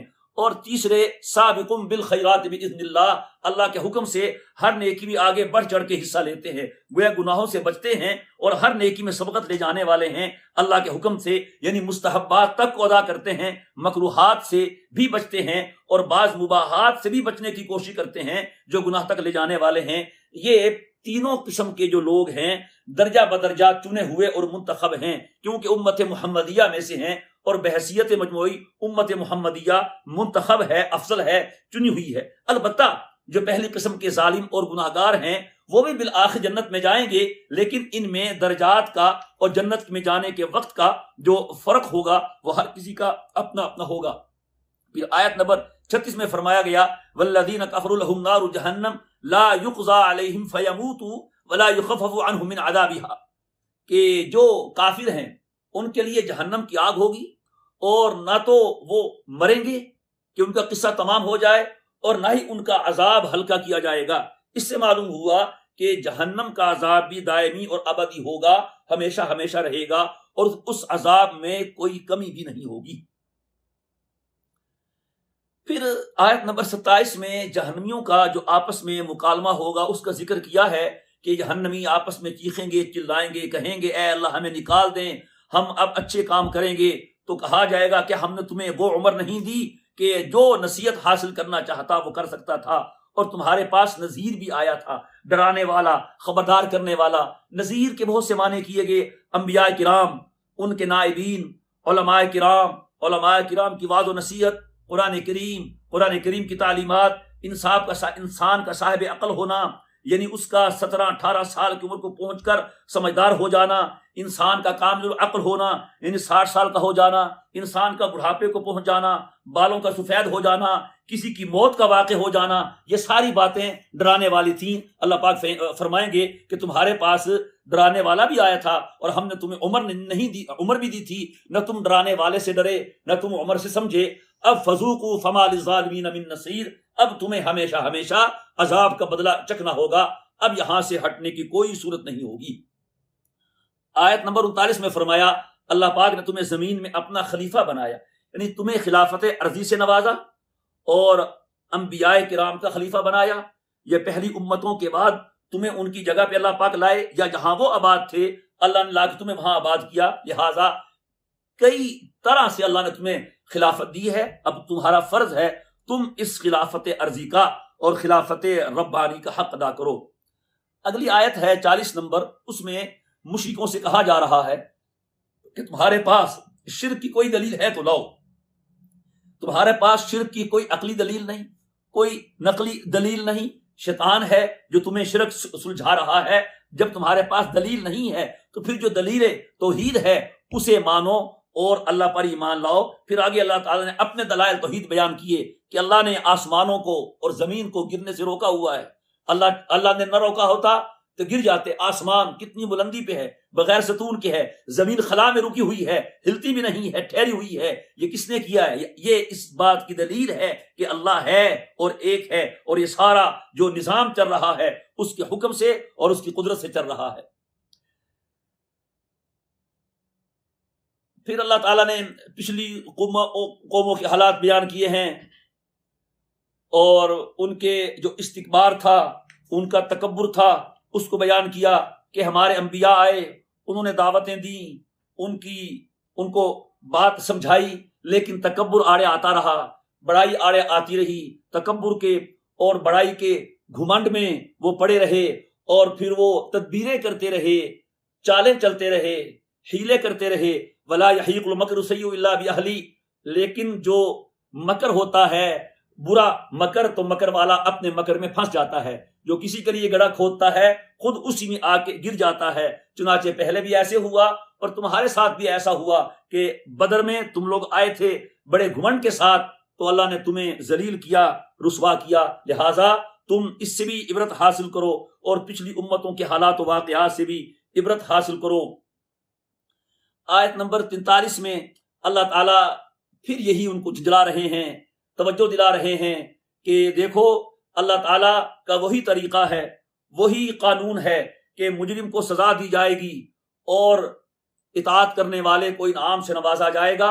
اس کا طریقہ میں تبدیلی نہ پہلے آئی تھی نہ اب آئے گی. لہٰذا وہی سبق تمہارے لیے ہے، وہی نصیحت تمہارے لیے ہے جو پہلی امتوں کے لیے تھی.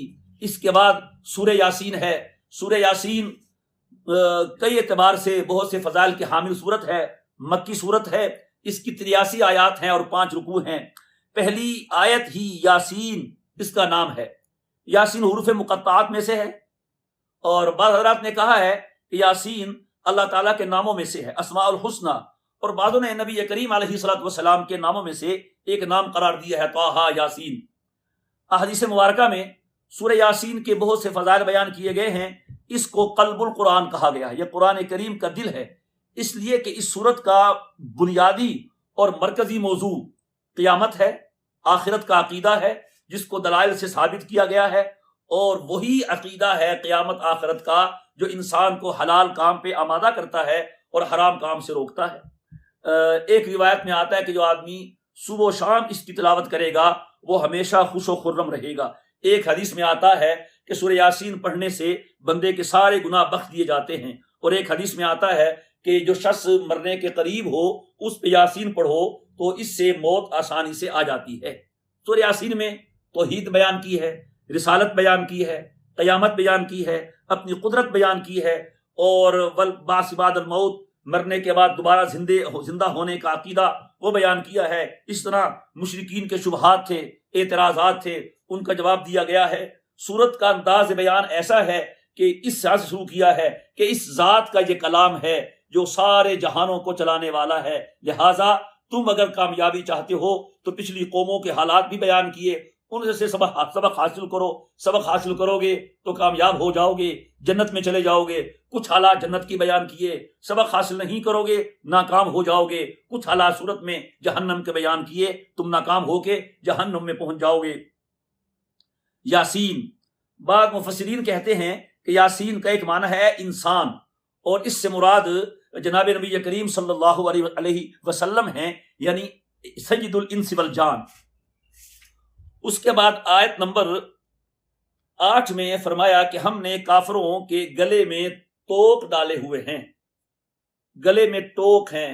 توق سے مراد ان کی ہٹ دھرمی ہے، ان کا عناد ہے، ان کی آبا پرستی ہے، جاہلانہ رسمیں ہیں، وہ توق مراد ہیں. اس توق کی وجہ سے وہ ہمارے نبی صلی اللہ علیہ وسلم کی عداوت پہ اترے ہوئے ہیں، غرور میں، تکبر میں، گھمنڈ میں مبتلا ہو گئے ہیں کہ ان کی گردنیں اٹھتی ہی نہیں ہیں، نیچے جھکتی نہیں ہے، اکڑ پیدا ہو گئی ہے. جس طرح توق والے کی گردن اوپر نہیں اٹھ سکتی تو ان کا یہ حال ہے. گویا کہ مثال سے سمجھانے کی کوشش کی ہے. آیت نمبر 10 میں فرمایا آپ کے لیے ان پر برابر ہے، آپ انہیں ڈرائیں یا نہ ڈرائیں. یعنی وہ لوگ ہٹ دھرمی میں اس قدر آگے جا چکے ہیں، اس قدر سرکشی پہ اتر آئے ہیں کہ آپ ڈرائیں نہ ڈرائیں، قرآن سنائیں نہ سنائیں، ان کے لیے برابر ہے، لیکن آپ کے لیے برابر نہیں ہے. سواء علیہم ہے، آپ کو اس کا اجر ملے گا، آپ کو ثواب ملے گا، آپ کو جو فوائد ہیں وہ حاصل ہوں گے. پھر آگے فرمایا انما تنذر من اتبع ذکر، یعنی آپ کے ڈرانے سے وہ لوگ فائدہ اٹھائیں گے جو ذکر کی پیروی کرتے ہیں اور غیب سے رحمان میں ڈرتے ہیں، غیب سے رحمان سے ڈرتے ہیں. یعنی ڈراتے تو آپ دونوں کے ہیں، لیکن ڈرتے وہ ہیں جو اس سے فائدہ اٹھاتے ہیں. آیت نمبر 12 میں فرمایا گیا وَنَكْتُبُ مَا قَدَّمُوا وَآثَارَهُمْ، کہ انسان جو عمل کرتا ہے ہم وہ بھی لکھتے ہیں اور اس کے جو اثرات ہوتے ہیں وہ بھی لکھتے ہیں. یعنی نیک عمل بھی لکھے جاتے ہیں اور نیک عمل سے جو آگے اثرات چلتے ہیں وہ بھی لکھتے ہیں. سبحان اللہ. کسی نے کوئی کتاب لکھی، اب کتاب لوگ پڑھتے رہے، اس کے اثرات پھیلتے رہے، اللہ کتاب لکھنے کو بھی لکھیں گے اور اس کتاب کے اثرات کو بھی لکھیں گے. کسی نے کوئی نلکا لگا دیا، اس نلکے لگانے کا ثواب لکھیں گے، نلکا لگانے سے لوگ گرمی میں پانی پیتے رہے، اس کے اثرات باقی رہے، وہ بھی لکھیں گے. تو خلاصہ یہ ہے کہ جو اللہ تعالیٰ آدمی کو اس کے اعمال کا بدلہ دیتے ہیں، ثواب دیتے ہیں، عمل کا ثواب بھی ملتا ہے اور اس عمل پر جو اثرات مرتب ہوتے رہتے ہیں اس کا ثواب بھی ملتا ہے. اس طرح گناہ ہے، جو آدمی گناہ کرتا ہے اس کو گناہ بھی ملتا ہے اس گناہ کا، اور اس گناہ پر جو غلط اثرات مرتب ہوتے رہتے ہیں اس کا گناہ بھی ملتا ہے. کسی نے گانا گا دیا، اب گانا سننے والوں پر غلط جذبات ہوئے، وہ گانا سن کے فحاشی میں مبتلا ہوئے، بدکاری میں مبتلا ہوئے، تو اس گانے کے سننے کے اثرات ہیں تو اس گانا گانے والے کو گانا گانے کا گناہ بھی ملے گا اور آگے جو گانے کے اثرات ہوں گے اس کا گناہ بھی ملے گا. تو یہ دونوں باتیں، عمل اور اس کا اثرات، اس کو باقاعدہ لکھا بھی جاتا ہے. وَاضْرِبْ لَهُم مَثَلَ أَصْحَابِ الْقَرْيَةِ، یہ اس میں بستی والوں کا مشہور واقعہ بیان کیا ہے. مشہور تو یہی ہے کہ اس سے انطاکیہ بستی مراد ہے، لیکن اس پر مفسرین کا اتفاق نہیں ہے اور بعض نے کسی اور بستی کا ذکر کیا ہے. لہٰذا جب قرآن کریم نے کوئی بستی واضح نہیں کی اور واضح دلیل سے اس کی تعین نہیں ہوئی تو اس بستی کو متعین کرنے کی ضرورت نہیں ہے. بس یہ ہے کہ جو نصیحت کی بات ہے وہ اس سے حاصل کرنی چاہیے، کوئی بھی بستی ہو. باقی اس بستی میں جو جاء المرسلون، جو رسول آئے تھے، یہاں بھی دونوں احتمال ذکر کیے ہیں. ہو سکتا ہے اللہ کے رسول ہوں جیسے پیغمبر ہوتے ہیں، یا ہو سکتا ہے کہ ان رسولوں کے آگے قاصد ہوں کہ ان کو بھی رسول قرار دیا جا سکتا ہے. لیکن اغلب یہی بیان کیا جاتا ہے کہ یہاں سے اللہ کے رسول ہی مراد تھے، اس واسطے کہ عام طور پہ مرسلون کا لفظ وہ خود رسولوں کے بارے میں بولا جاتا ہے. بعض روایات میں ان کے نام بھی آتے ہیں، مثلا صادق، مصدوق اور شلوم یا شمعون، واللہ تعالی عالم. تو رسول اللہ نے بھیجے، بستی میں لوگوں نے رسولوں کی بات نہیں مانی، پھر انہوں نے ان کو تعلیم دی اور ان کو جھٹلاتے رہے. وہ کہتے رہے ما علینا الا البلاغ المبین، ہمارے ذمے تو پہنچانا ہے. پھر ہوا یہ، جب ان لوگوں نے رسولوں کو جھٹلایا، کفر کیا، شرک کیا، نافرمانی کی، تو کفر و شرک کی نحوست سے ان پہ گویا کہ قحط سالی کا عذاب آیا. تو انہوں نے اس کا ذمہ دار رسولوں کو ٹھہرا دیا.